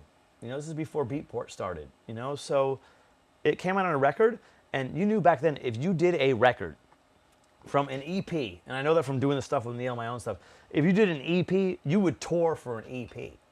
Like, you'd announce, new EP coming out. People are like, we're booking a show, booking a show. You get like a 10, 20 thick show tour of Europe around an EP. Now you do an EP, 3, 4 tracks, people listen to it for 3 seconds and then they forgot about it. So I just think like doing more and putting your output out there and letting people know about it, it's not impossible that someone will notice what you're doing who's known and will put your music out. Like, it's not impossible, because there's like the likes of like someone like Richie Houghton, who's like finding new artists now and putting their stuff out and inviting them to their shows. Like, there's people like that who do amazing things. There's a lot of people like doing like him, and I have huge respect for that and that light. And I would like to contribute more, and I need to do more to contribute to younger artists and newer artists, and I'm working on it now. This is separate from the interview, but I think the DIY thing holds the most amount of weight. Getting it out there so it's accessible for people, and then sharing that link and being like, yo, I just put this out. And they're like, oh, this is out? You released music? This is master done music? It has artwork? I'll check it out. Rather than sending the blind demo all the time with like information. Hi, my name's Joe, and I've been bedroom producing for 5 years. It's just harder to reach people in my experience. It doesn't mean it's possible. It's only my personal thought on this, which means bigger techno labels still put music out. Yes. R&S, Warp's gone more. They do indie, avant-garde, still electronic music, still the high quality. But K7, Trezor puts out a bunch of stuff now. Like they strayed away from doing only like classic Detroit sound to opening up to new artists, new younger artists. But and that's amazing. But even with like a lot of labels, not including anything I mentioned, like a lot of labels are like mid-tier. they have their people, their few people. And if you're in with that, you continue with them, and then you get the support and the boost, because being on a label is good. In those cases, if they're going to push you and put some time and money and effort into the promotion, not necessarily money if they have connections, but like, and then they want another EP from you, another EP from you, and then they build you up. That's great. But I find a lot of people I know who I've come encounter with being like, I make great stuff. You know it's good. I know it's good. I've heard it. And being like, it's fire, new, modern, energetic. You have a look too, which looks are kind of, you know, one part of it too. And, you know, we eat with our eyes. Like the whole package has to be there. Not always, but in some cases, yes. And once you have that momentum, doing it yourself, someone will come to you and be like, yo, we heard through the grapevine, this underground producers have been putting out these like little white labels on the side or digital releases, and be like, yo, this is fire. What else you got? And you better have that next batch ready for them when they call you. Something to show. Right? Show, totally. If someone's like, yo, what else you got? And you're like, I put it all out. Like, keep the golden nuggets for when someone knocks on your door, because it will happen with the perseverance. But like, for newer artists, put things out. Put out content. Show you in your natural habitat. Show you in your studio. Show you doing things. Go out, network, meet people, be genuine, be yourself, and that translates to something at the end of the day, always. Rather than going out and being like, hey, what's up? I make music, like, I have like a card with my link on it. Like, it's just, that's going in the trash right away. Because whoever's out there at the night enjoying it is just like there to have a good time and don't want to hear like this business talk. But if you're like with a friend of a friend, you meet like, you're hanging out and you meet like DJ XYZ or something, and you're like, oh, okay, cool to meet you. And you see them again, and again, at some point they're like, yo, what are you about? And you're like, actually, I do stuff. And they're like, yo, shoot me it. I'll check it out. And they'll usually say, I get a lot of stuff, but I'll do my best effort. So there is like, the market is flooded. Although the market's flooded, every day you go on Instagram, Facebook, and you see like new artists blowing up, and you're like, why is this blowing up? You're like, the music's really good. Yeah. You know, so like, that's it. The music should speak to some point, but like, for any newer artist, and I don't want to not say this, it's not unimportant, but like, being present on the internet is important because there's less publications these days. And back in the day, you had actual publications you bought and looked at and be like, whoever's on the cover, you're like, they're going to tour the next 3 years, you know? So you see Carl Cox on the cover of Mix Mag, and you're like, all right, he's, you know, like, whatever. So that's it. Make, create, and share. And don't worry and don't feel subconscious to share. Just get it out there and play it for people. And like, even like, go to a club and go to a DJ and like slip the music in their record bag without saying something. You know, like do shit like that. You know, it can't go wrong.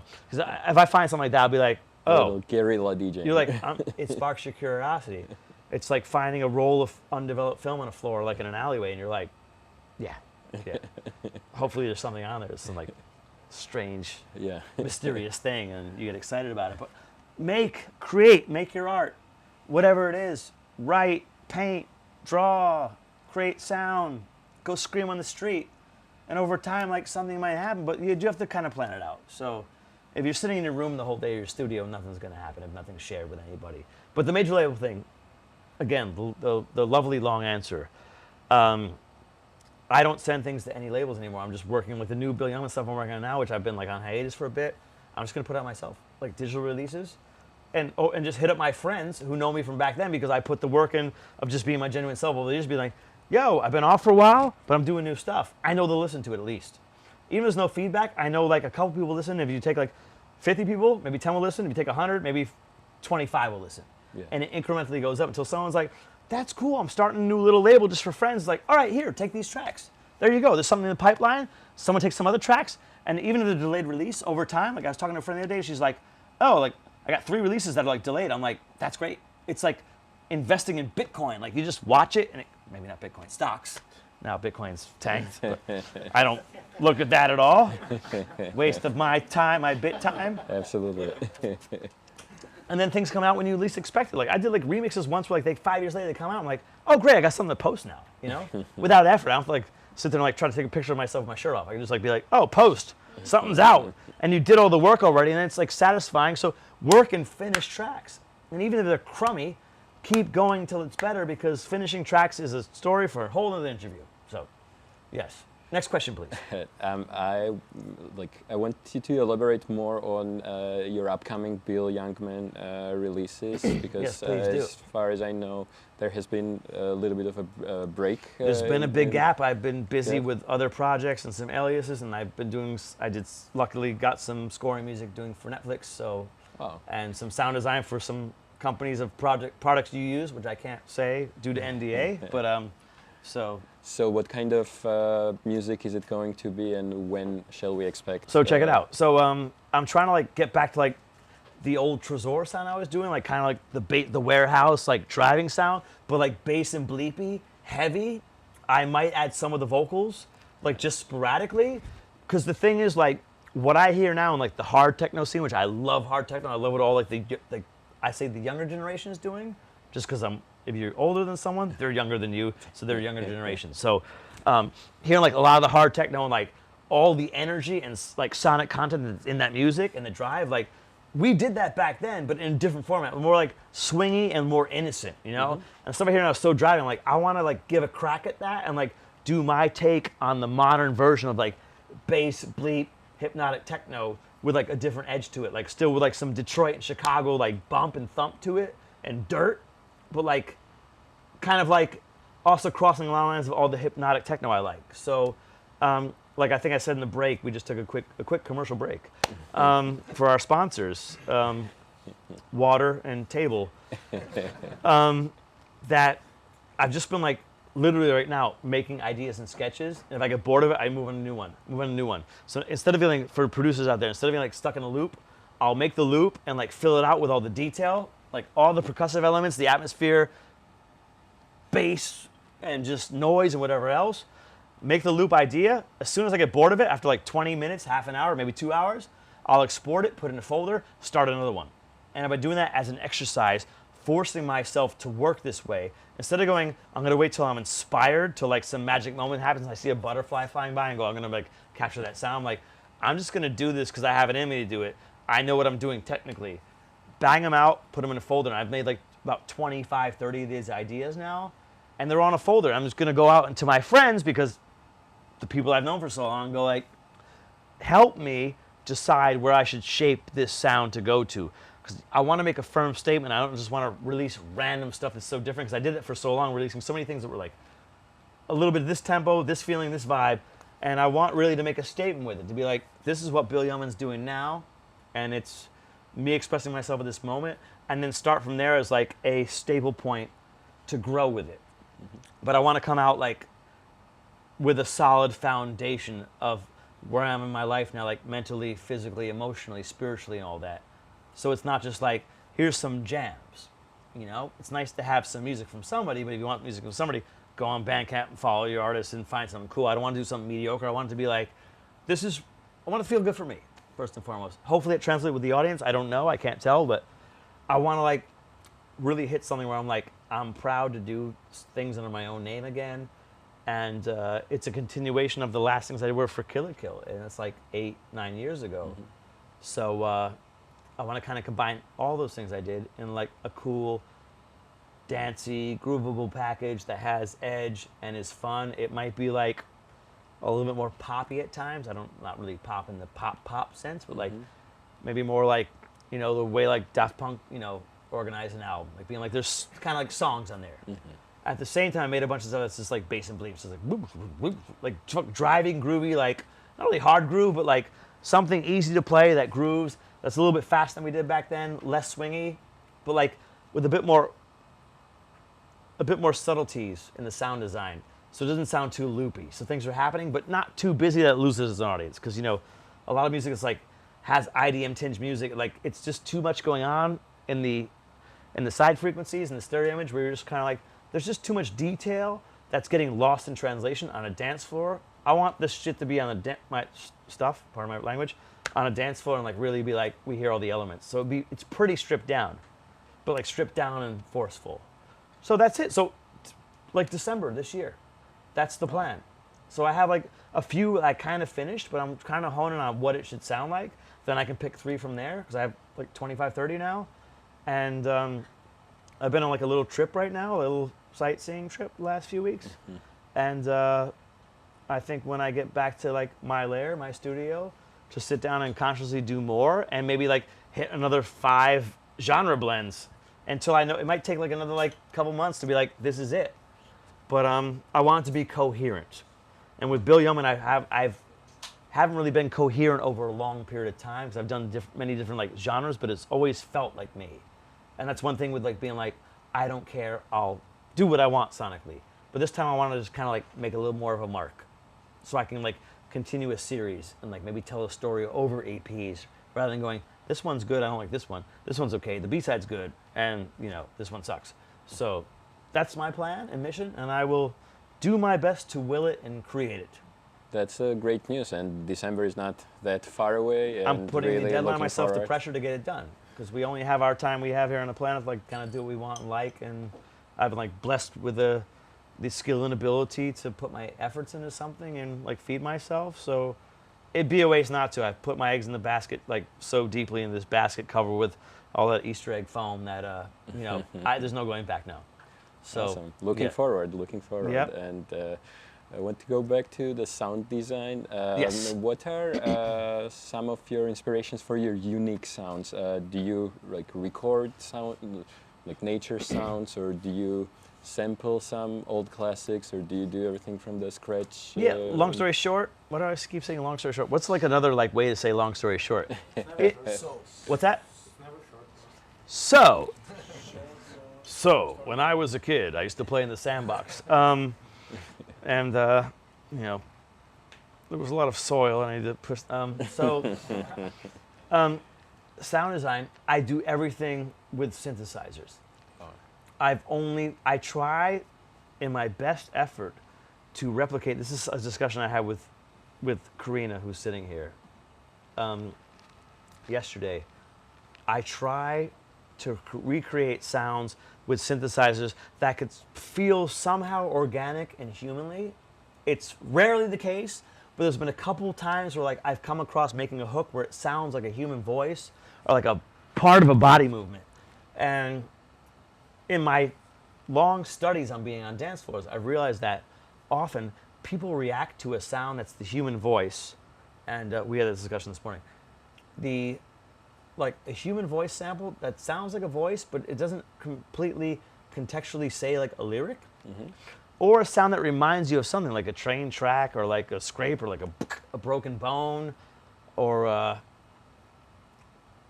squeak, anything like that. Anything that sounds organic, in my opinion, automatically increases your audience by 50%. Having a humanistic element gives a listener something to hold on to, and it feels organic. Like you're on the dance floor and the track's going like, you hear like, this kind of sound. It's a synthesizer, but it sounds like someone's going, like speaking to you, and that stuff bugs you out, and that's this hook that sticks in your head and holds you there being like, when's that gonna happen again? And then you use those sounds like once in the track, and it never happens again, and people wanna hear the track again. That's those memorable moments. So since I've started releasing records, I've never used any samples except early on. I used some breakbeat samples from funk records, a la drum and bass, jungle. Yeah. Other than that, it's been all 100%. Like I'll play around until it goes like, I'm like, oh, it sounds like a cat crying. That's the sound. It's a Moog. It's like a Moog Voyager, you know, like whatever it is. Yeah, no field recordings except there's one record I did for Suicide Circus, the club, Yes. which is now called Suicide Club. Nico from Killer Kill helped make a revision, an edition back then called Suicide Circus Dark Series. They did like a little label, just a few releases. I did one, and I made a track called Marmor, and Dasha Rush, who some of you know, remixed that. And that track, the whole track is just, it's just this driving kick. It's a straight beat, and there's one like dub chord in there, just a minor chord, a dub chord with some delay, like typical a la everyone's inspired by Basic Channel because that's amazing. And the track has a sample of me rolling a marble in a plastic bucket. And it goes, and then I put it in a bathtub and recorded it like with the cheapest Tascam like recorder. And then I pitched it down and slowed it down. And it sounds like over just the driving beat. And that's like the whole track. And it's so functional and so easy to listen to and I was like, why am I not doing more of this? But I was like, I just want to do that like one time. And I don't want to limit myself from doing that again, but in that track itself, that was very effective. So you don't need much to make music. Back to our like knocking on the table and like snapping your fingers. You just put it together the right way. Will be enjoyable for somebody, hopefully other than yourself. And maybe 2 other people. So, yeah. So speaking of synths, this next one is a hypothetical. Okay. If for the rest of your life you could use only one of these 3, Desert Island plugin, the synth, or the drum machine. Okay. Which one would it be? All right, and Desert why? Island drum machine drum, Electron. Drum. By far. The Electron machine drum. I still have one. They don't make them anymore. That's the most amazing drum machine ever made, in my opinion. I have in my studio that I share with friends. We have an 808, a Roland 808, and we have a TR-909, OGs. The machine drum from Electron that they put out in the mid-2000s, what was it, 2008, 7, 8? I don't remember. I have a sponsorship with Electron. It's irrelevant. Sorry, I don't want to be flashy, but someone likes what I do, at least one person. Otherwise, I'm not feeling so sad. No one likes me. We all love you. But I have a machine drum, the user wave version, which you have like a couple megs of sample memory in there. And if it's Desert Island, you cannot sample into it because you need a microphone. So Desert Island, we have just power, nothing else. But the machine drum's like a good representation of like all the classic techno sounds in one box with a lot of modulation, and you can do something they call like parameter lock sounds on the Electron sequencer. So you could take one step, change the pitch and the decay, the effects on all the steps for each individual sound, and that machine made minimal techno. So all that minus stuff, that's all a machine drum. A lot of it is only a machine drum. You can make a bass line with it, and the user wave version, there's a regular version, the user wave version, you can sample into it and like cut and slice and go like glitch the shit out of it and the stuff out of it. So beep, and that's my Desert Island, absolutely one machine I'll never get rid of. Everything else to me is like pretty disposable. Desert Island VST would Absinthe from Native Instruments. Yeah. Absolute, hands down. I worked at Native Instruments for 6 years. I worked on Absinthe 5, which is the current version, which it hasn't been updated since. With the developer, I was doing like quality assurance there. That synth is like, it's a gold mine of architecture from like FM to like glitch. You can load samples into it. It does spectral synthesis. It does so much. And it's like maybe not the most prettiest to look at, and that's not a mystery, but you can get so much mileage out of that thing. And I've just like, you can also just find a preset and randomize and get like a new sound and grab it out. Like I've done so much music just using that alone and like just a kick drum. So VST. And then, so we have the drum machine, we have the VST. The third one was? Synths. Synths. Yeah. A Desert Island, like an actual real synthesizer? Yeah. The Access Virus C. I have one. The Virus is a multi-timbral, multi-polyphonic synth. 6 inputs to use the filters and the effects from Access Music. They stopped making anything the last years, but my absolute first synthesizer was the Access Virus rack synth. It's a tabletop synth, well, you can rack it too. And then after that they made the A version. So I have the absolute first version. It's like, has a Scandinavia sticker on, like a bunch. It's like the filter knob's all worn out. The paint is like worn off because I don't know much about music, but I just like use the filter. You know, it's like easy way out. So that, and they made the B and the C. I have the C version, and since then they made like the TI, which is total integration, which you can like use USB and go back and forth. But like the C is like just the analog, digital analog. You know, it's mainly digital, but you can, you know, have 16 parts of synth and sounds at once, and that thing just cranks like it's fun to use. And on the actual synth itself, the rack itself, you have like 3/4 of the parameters on the front of the synth are knobs. So if you have 8 ASR, you have a case to say and release for your envelope and for your filter, and both your filters, both resonance, mixed between filters, a sub oscillator, FM amount, noise amount, and then you have like 5 pages that you can scroll through LFO, so you can assign LFO to anything on the thing, and you make that thing scream, and in one unit. So it's not my favorite synth, but if you're talking Desert Island, I think like the machine drum and that synth back in the day when I was doing stuff with Neil and by myself, those are the two things I always bought live. Because you can just jam on the machine drum, you can function and glitch things out. You can screw up the whole pattern and then like function and snap it back to where it was. Total recall. So you can be like, and then go back to normal, right back to the beat. And then you can send MIDI out of the machine drum as well. It's a MIDI sequencer into the virus or into anything. So with those two boxes, you're like good to go for like, you can like psytrance for days or whatever you want.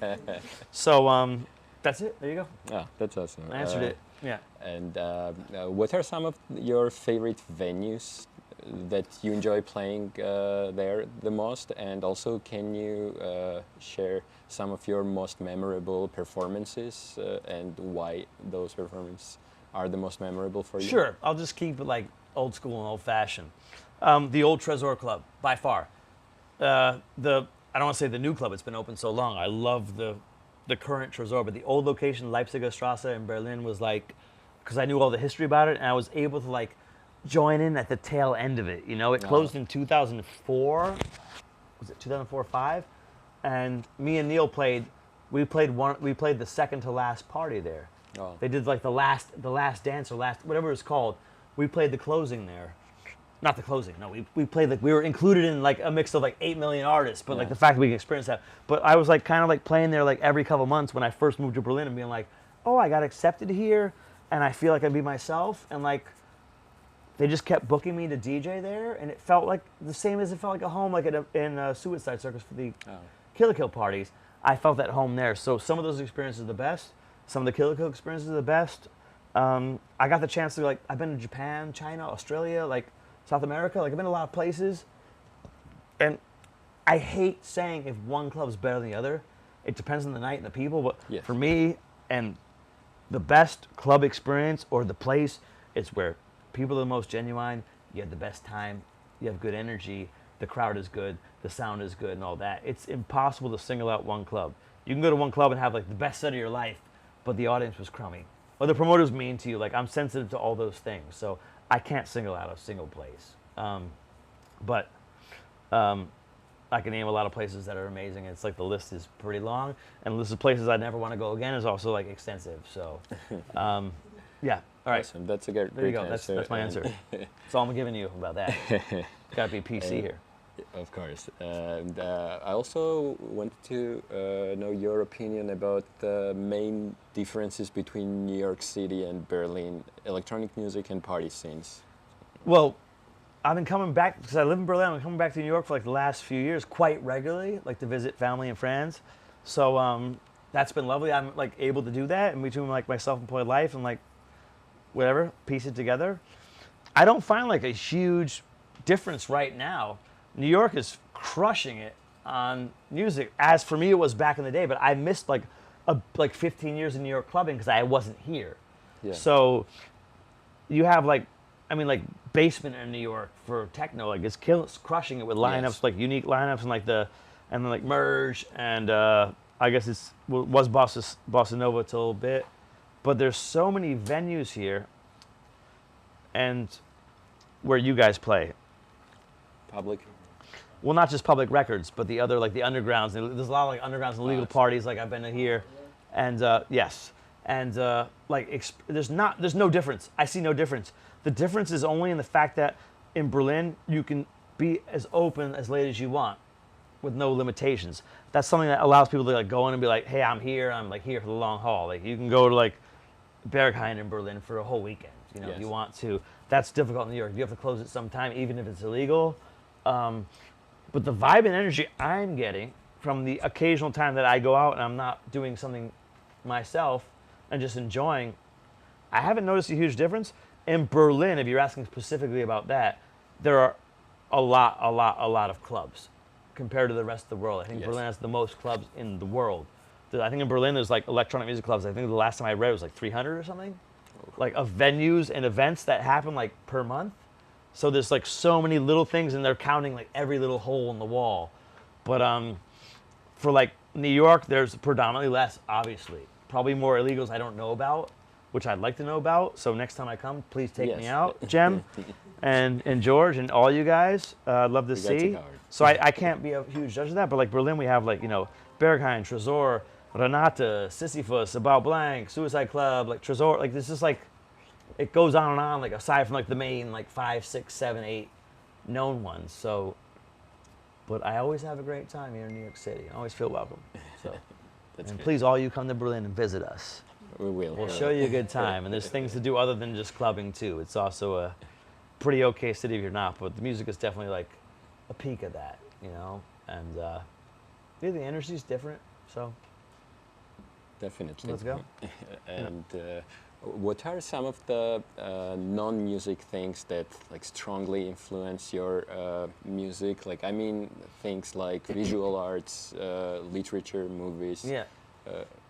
I'm not an avid reader. I'd like to read more. I spend too much time like scrolling YouTube like everyone else.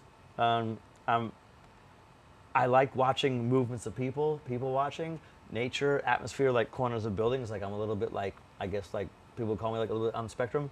So I love movies though. I love documentaries. Like I like stimulation. I like stimulation in conversation. Obviously, you know I talk a lot by now, so there's no off switch. Like food, conversation, walking, observing. I just got like a new little video camera thingy, so I like filming like little objects. I'm trying to put together like little short like artsy films just kind of for myself.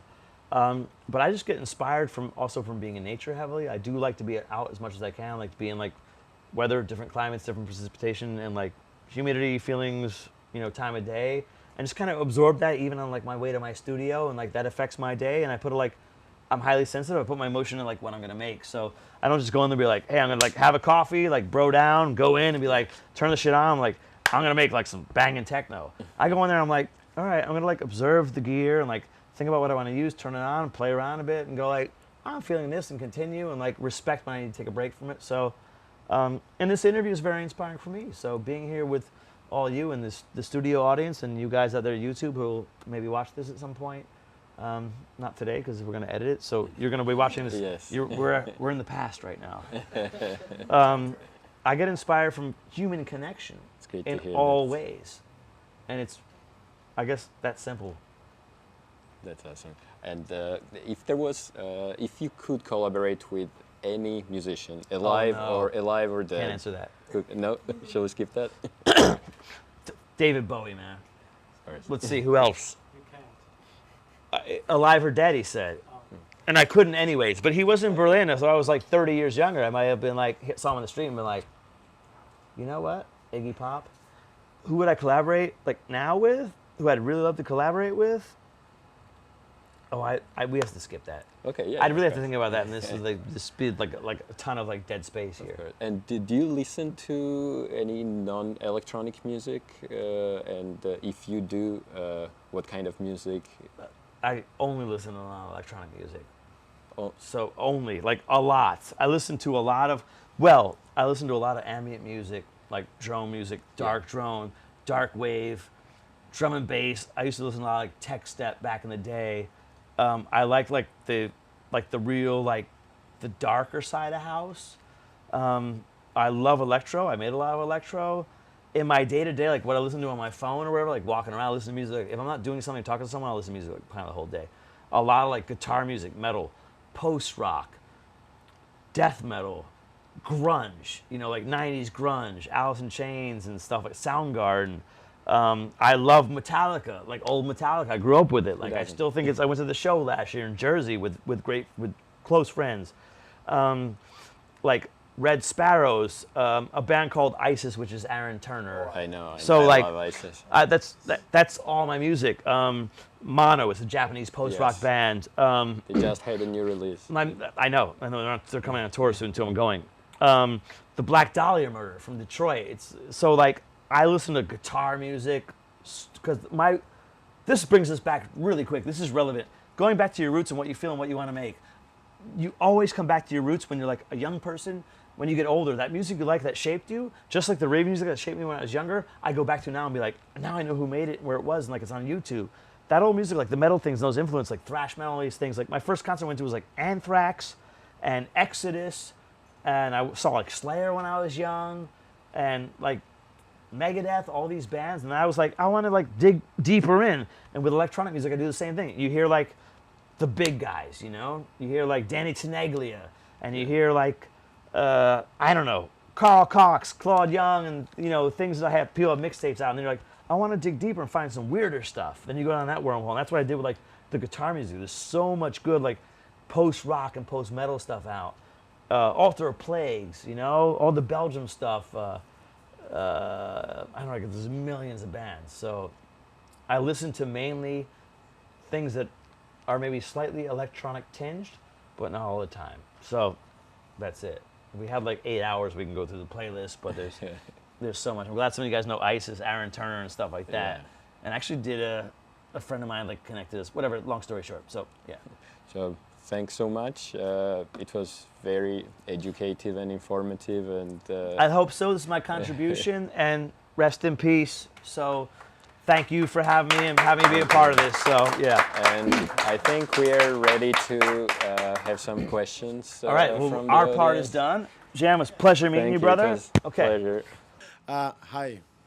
Hello again. Hello When you started your interview, you mentioned some music that you like progressive rock, jazz, and stuff. Things Yeah. that I'm personally also driven to. So my question to you is like, what is the music that you would have done if you have not done what you've done? What would I do if I haven't done it yet, you mean? Yes. Psychological one, right?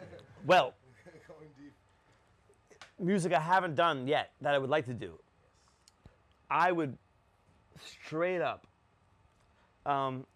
like to go back into a band and do like some really weird technical metal music. I did a little bit of that when I was younger, but I had a friend of mine who's a composer, and he's out in LA, and we talked about like starting like a weird like technical progressive death metal band. Something like, do you know the band Coroner? Like I from do not, Switzerland? no. Like they're an old like kind of like technical death metal band. It was like in between metal and thrash and kind of nerdy. That's like what I want to do that I haven't done that. Like I really want to like close the lid on that. So that's it in a nutshell. But yeah, that's it. Yeah, I'm gonna check out That's on the it. I'm not band, inspired to make, like, a then jazz that's gonna record answer or nothing my like that, but, to my the question. Yes. Yes, that's. Thank you. I think that's it. Yeah. All right, so the first part of the interview was about how a freedom of expression kind of drives you to the originality of creation, if that makes any sense. So my question is, have you ever had to do some kind of a mental exercises to achieve that freedom, or have you ever had a fight within yourself to get to the point of not caring and just creating what your true self really wants to create? Yeah. And if you did, how did you achieve that? Or what kind of advice would you give to people who would struggle with that? Yeah, well, as I mentioned earlier, like, well, when I first started out, I just did things. I was like in this naive state and didn't know any better. You know, I didn't have responsibilities in an adult life, so I just created like I was trying to mimic what I heard. Later in my life, I went through like some trials and tribulations that caused me to create differently, and that was like the death of my father, like miss you very much, and like going through like a bad relationship breakup, and like quitting a job I didn't like at the time. Like these life factors that were out of my control forced me to have to make music for my own like therapeutical mechanism. So that's not a suggestion. It's not something you can plan. And I was like miserable and depressed in that time. But the only thing that made me happy, like coming back from this job and being miserable and like dealing with like deaths and loss and unhappiness, was to force myself to go into music. I can't really say if there's anything else to do, like to force yourself into that. You don't want to like have a bad time in your life on purpose. Right. Something happens. But I think if you want to like forcing yourself into doing something, I think the best thing to do, if you're like all peachy and happy and everything is cool, like make a list, make a plan, make deadlines. For me, I had like these traumas and they forced me into it. But like, if you want to actually like, do things, you need to follow through and be like, I'm not feeling creative today, like we discussed earlier. I'm not creative. I don't feel like doing this, or like nothing's happening, and like create steps in order to check things off, to do them. Like practice what you're doing, play with your machines, your sounds. Learn to play an instrument, maybe just a little bit, you know, to get like a sense of like harmony and all this stuff. Like just, you know, add to your toolkit. I don't know. It's not really the best. It's not the best answer I can give, but you know, I think planning the actual time to do it is important. Planning practice time. If you have a DJ set coming up, like practice before that. Even if you're like, I'm good, I can always mix, like it's fine. Like make an effort to be like more into it, you know? Make more contacts, like go out and be more like aggressive about like showing up and whatever else. I hope that helps. I know it's a bit of like a roundabout answer, but I was like kind of forced into doing something for my sanity at some point, a few times in my life, as we all are. We're human beings. Stuff happens to us, you know, shit happens. But utilizing that bad mental state to go like, hey, I'm gonna create out of the bad, and then all of a sudden you're sitting there going like, I feel pretty good about things, you know? And you created something, whether or not it's a great work or not, like it brings you out of a rut, which makes you realize that you can, like with neuroplasticity, you can change your mind state and your routines to make yourself a different person, whether that's for better or good. So, excuse the roundabout answer. That's the best I can do right now. Yeah, you got it. Yeah. No, it was a pretty detailed answer. What I heard, what he was asking also was that when, like, did you ever had struggle within yourself to put your stuff out there to share? Did you had to like, because I'm coming from yes, I please. understand exactly what he's Please. saying. That's how I see it. So, like, did you had trouble to express yourself to put it out to the public, and did you like had a realization at one point, or play an instrument as a younger child? Did you, you know, did it give you that boost to just you felt free to express no matter what?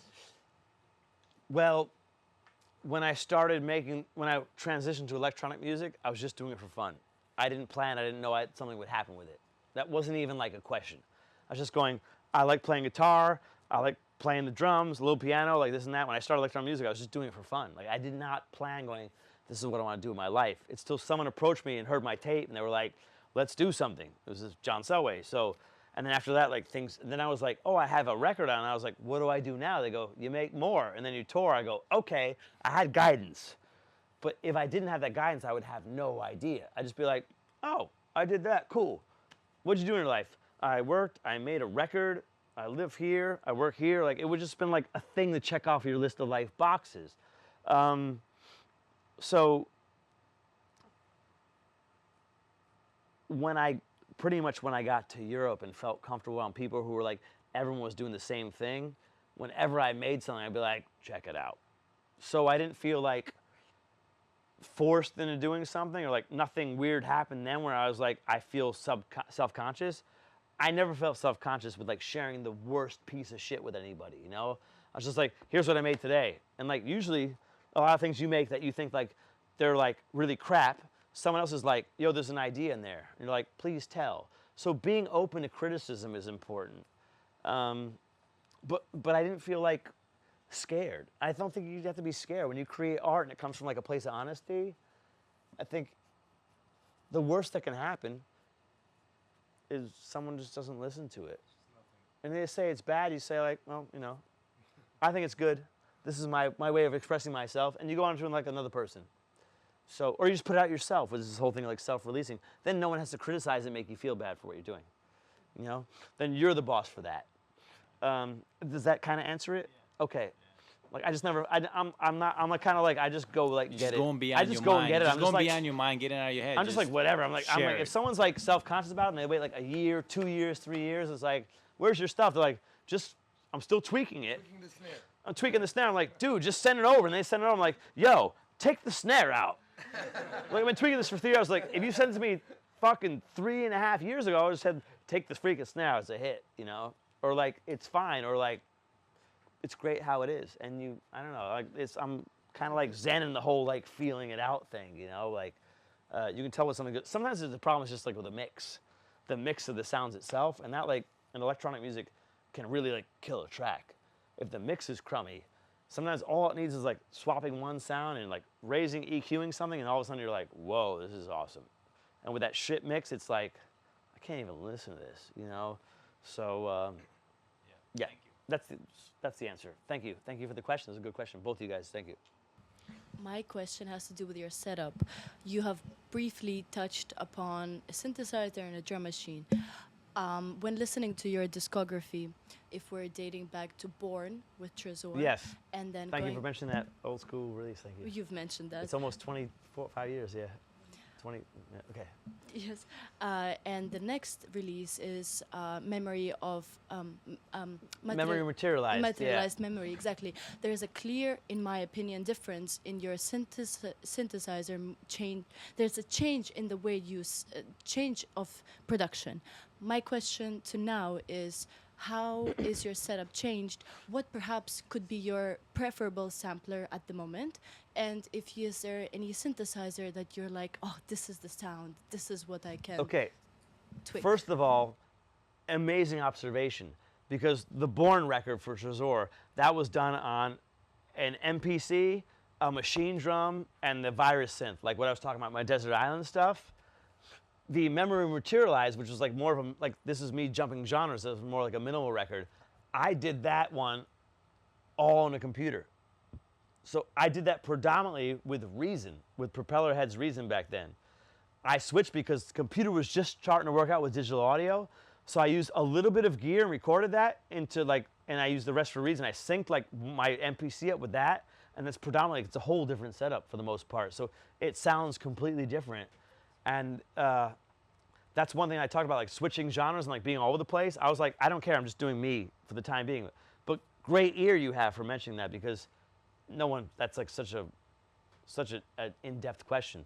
So Born was all gear, and Memory Materialized, like Reason, they still make it. Like it's all on one. I was like, cool, you can make stuff and just sit here on like a laptop on your lap and do music. I was like, this is amazing. Not have to like hook up the whole studio, go there. But these days, I like the Electron Octatrack is my main sampler of choice.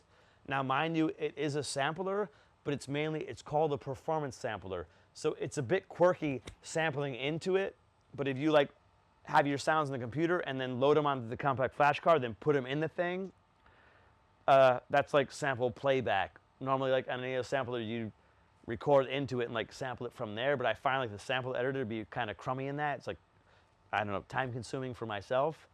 So if I can have one sampler, now it'd be the Octatrack, because it's a versatile device to like mangle sounds and create something new out of like, you have a loop in there, change the pitch, re-trigger, like slow it down, speed it up, and all of a sudden you're like, this is cool, and then grab it, put it in the computer, put it in Ableton, whatever else. Have you tried the Digitakt? I have a Digitakt too. I use both of those.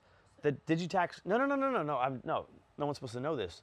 The Digitakt is great, but I have like, they just came out with a new one like a few months back. No, they came out with the Digitakt Mark II. Yeah, the Syntax is only one of them. So I have the Syntax as well, which is great. But the Digitakt is awesome for like one-shot, shorter samples. The Octatrack can play back longer samples. The Digitakt cannot play back samples more than like 30 seconds a minute. So the Digitakt's more designed on like quick beat making, which it's great, versatile. You can mute, you can mangle everything on the fly like you can do on every Electron box. So, but for me, I like designing sounds in the computer and then putting them in. And they're both, the Digitakt and the Octatrack are both sample playback devices. But the great thing about the Digitakt is that you have more than one voice polyphony. So on the Octatrack, per track, you can only play one sound at a time. If you play another sound over it, it cuts the other one off. So it'd be one of those two, but for me, I love the Octatrack because I can load longer stems in, but you need to have stuff from your like source material in the first place. Just with the Digitakt, you need source sounds. So yeah, I can just sit on the couch with either one of them and listen to them and be like, I'm having a good time. But like, I like to have longer backing track sounds than I made in the computer, so I need the Octatrack for that. But they're both super strong and fun and kind of easy to use, like quick to get it out. So I say Digitakt for live performance. If it was like going to be just like techno and you need beats, that's the better option because the polyphony thing. So Hi. Yeah, my question is a little less technical because I'm not a musician. So yeah, please, I'm done with I that. didn't No, I'm understand kidding. any of those things. Earlier you mentioned that you get inspiration from people watching and maybe some documentaries. So I was wondering if you have any specific story you could share with us when you saw something so interesting that you had to go home and write music about it. And if you do have something that you can remember right now, what did you see and what is the name of the track? That would be really hard to place, but I'll try my best.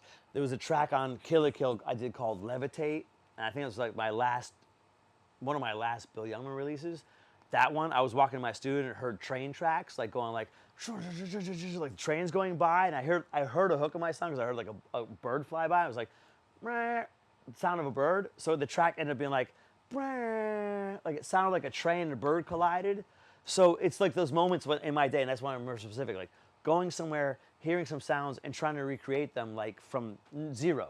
So basically, it's the sound that inspires you. It's a sound like in nature or like sounds or architecture, but often I hear a sound like in day to day, and I still to this day, like even walking around New York, like I take my phone, like voice memo things like train tracks, a lot of trains, birds, take little visuals like, you know, the crows flying by or whatever else and that, and they make a sound.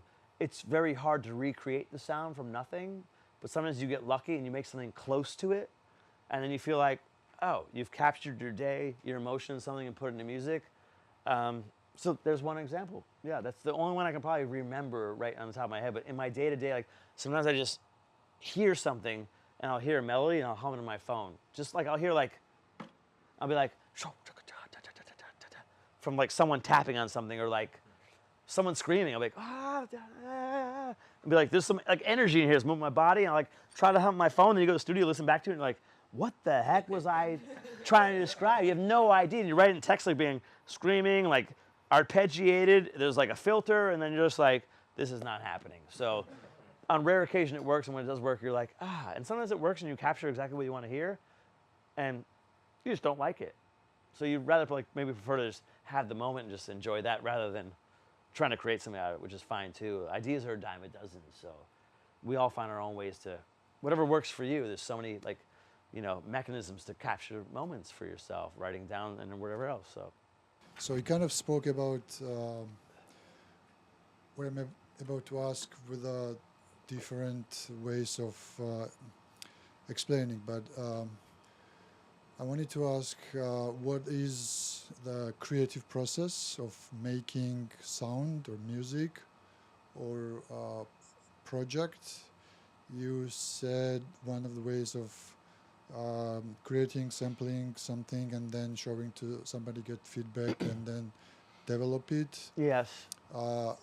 Versus like single inspiring point, and then like get this idea or inspiration from something, either people or environment, and then working on it.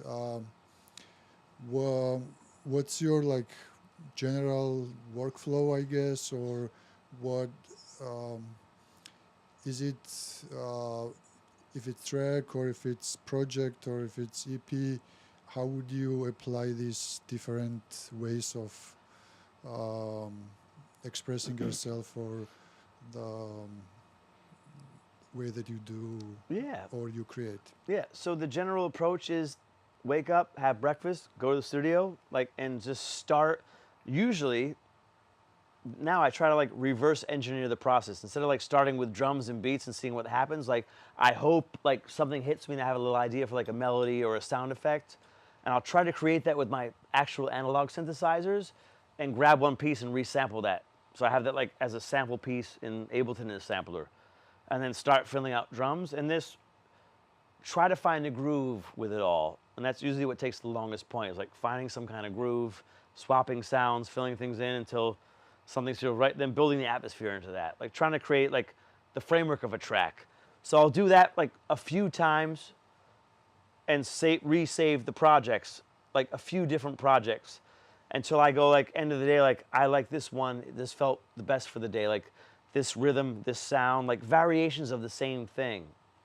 And then just pick one of them and I'll delete all the other ones so I can't go back to them. So I'm kind of like committing to what I start to create. And the deeper I go into the track, like if I'm using like plug-in synthesizers like VSTs, I will make my melodies or whatever sounds they are, and I'll record them to audio and then delete the plugins, like get rid of them so I can't go back, like committing so you can go further. Because if you have so much software in the computer, you get stuck and be like, I can go back and change things. And that's when you get in this loop where you just keep changing things until you end up ruining the initial idea.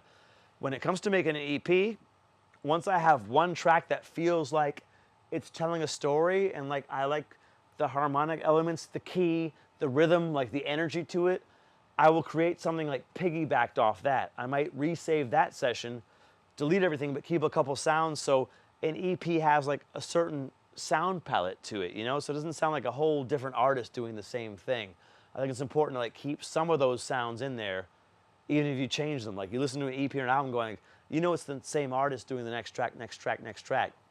But usually when I get to a phase in like a track where I feel like it's kind of like almost at the finish stage, that's when I'll start playing things for friends to be like, what do you think? Because as an artist yourself, you get tunnel vision listening to it for 8 hours or 16 hours or like a few days on end to end where you don't even know it's good anymore, you know? And it might feel like a piece of garbage to you, but play it for someone else and you sleep on it and like give yourself time to breathe from it.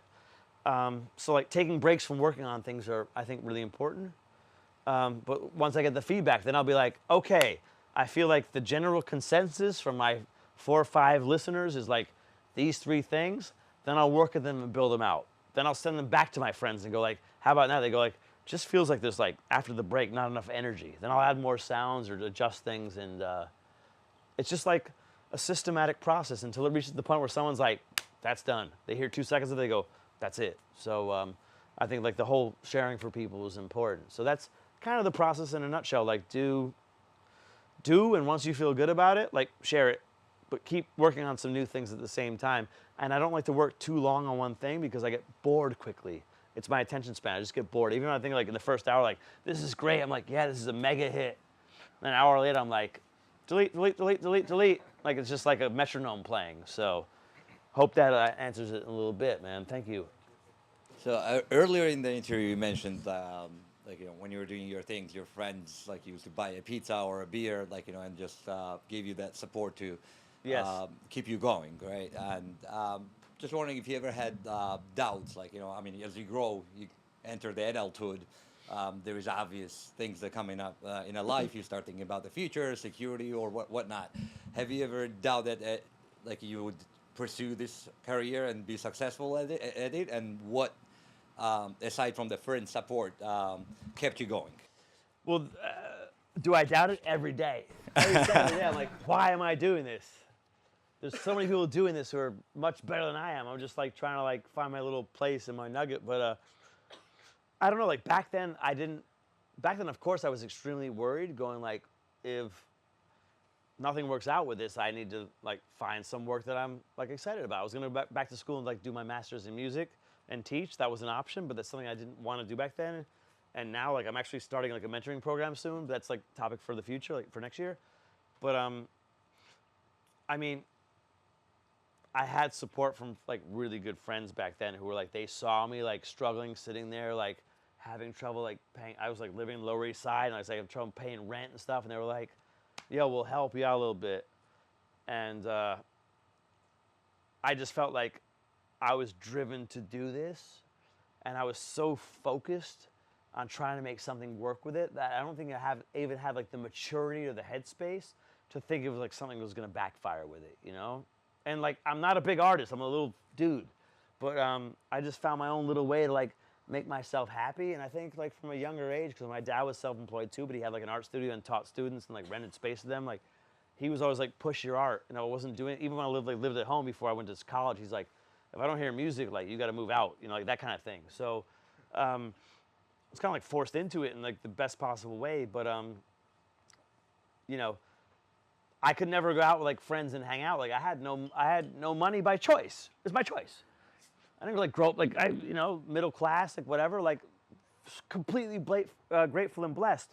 But friends were like, yo, come out, we want to hang out with you. I was like, no, I'm working. They're like, come out, you got to eat, you got to do something, come have a beer or something like that. And I was just sit there, and I met my friend recently in New York like a few weeks back, and he was like, yeah, I remember you used to like go out with us to eat.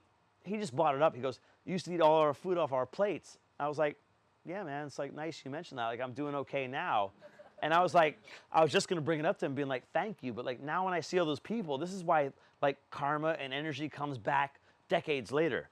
Whenever I meet my friends now, I take them to dinner, I take them for drinks, because like now I can, and like I'm not balling, but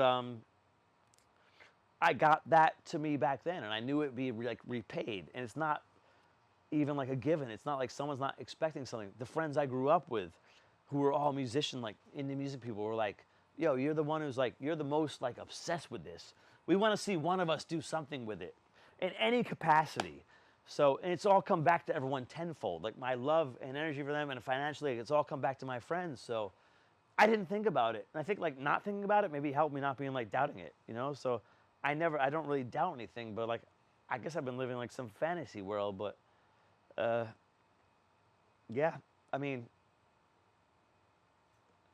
I didn't think about it back then. So, whatever. And it's gonna backfire at some point. I'll have to work, but I'm prepared for that. I'm not worried. Like, I've had enough like good time like trying to be my thing, but there's a lot of, if I may like just continue the answer, sometimes I do have doubts, being like, what if I like had like financial stability and like, you know, property and like the American way thing? But I'm like, I wouldn't even want that. Like, it's too much pressure. Like, everything's more pressure than what I'm doing now, because I'm just used to doing like kind of my thing and like having my flow and living somewhere where like I can afford to sustain myself and like do music thingies, you know? So, but I do work every day very hard at this. I do spend most of the day also working in the hours that everyone's at home in beds with their families. Like, I'm like,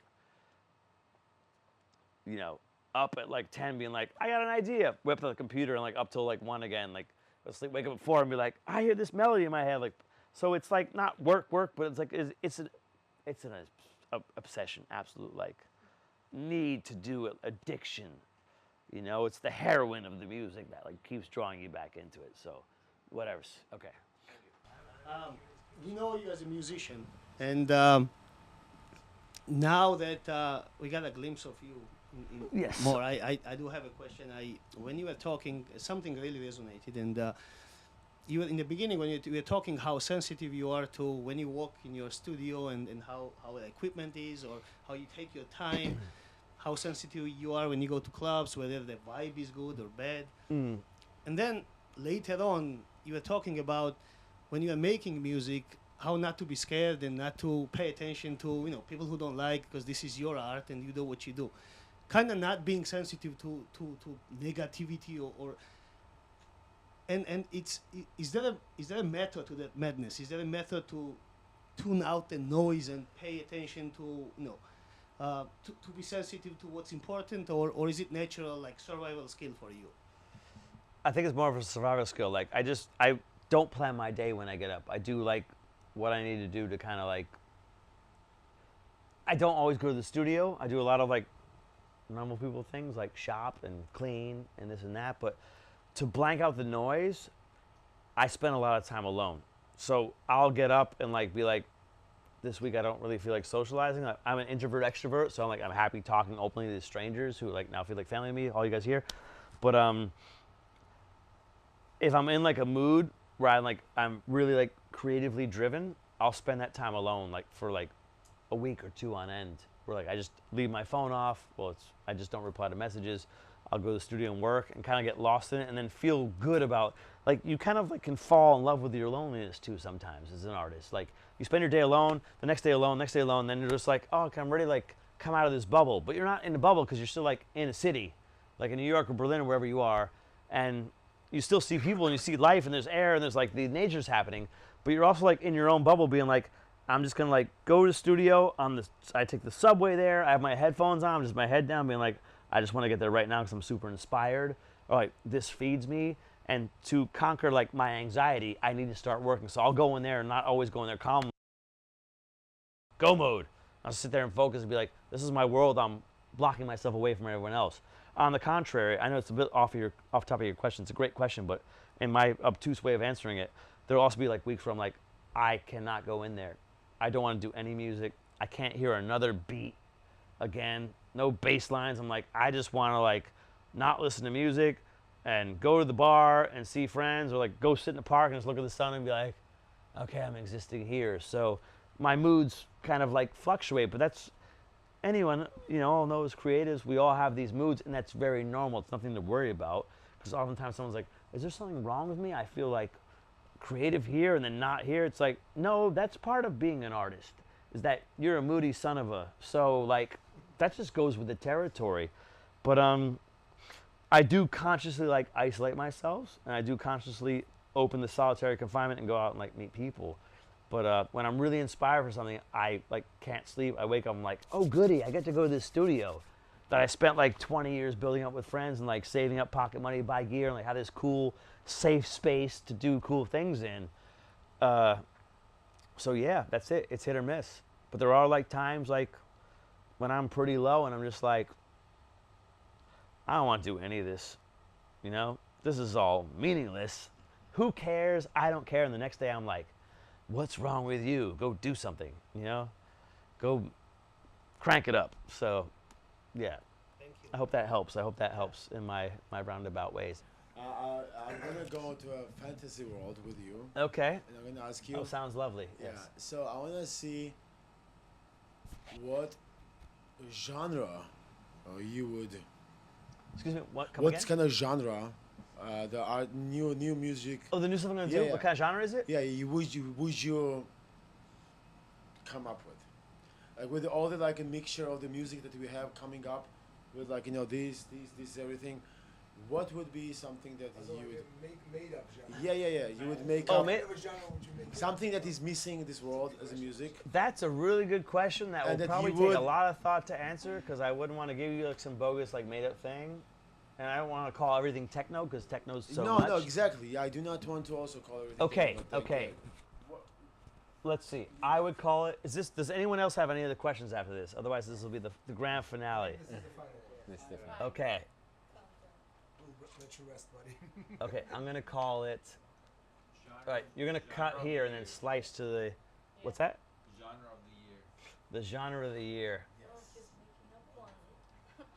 Swirly, fairy dance, tabletop, hypnotic, underground, floor music. Beautiful. That's it. Thank you guys. Thank you. Real young man. Thank you so much, Cool, Jeff. Thank you guys for having me. Thank you. Thanks Stay well. once again. Spread love and all that. Thanks. Spread love. Yeah. Legend All right. pioneer. Interview, Jem. Thank you, Jim. Thank you, George. Thank you, our studio audience. Videography. Esuna as a host. Yohan as the sound. Karina, who put everything together, and she's Yay, Karina. Come check her out. Her sets are amazing. Come check her out. Plug. Beautiful people. Jamie and his brilliant photograph. Make sure you get everyone on film, too. Make sure you get everyone. Yeah. You gotta get everyone cameos. So thank you so much, brothers and sisters. Brothers and sisters. And thems and theys. Couldn't have All asked unique. for a better Thank you, brother. first Okay. interview. Thank you. We did it.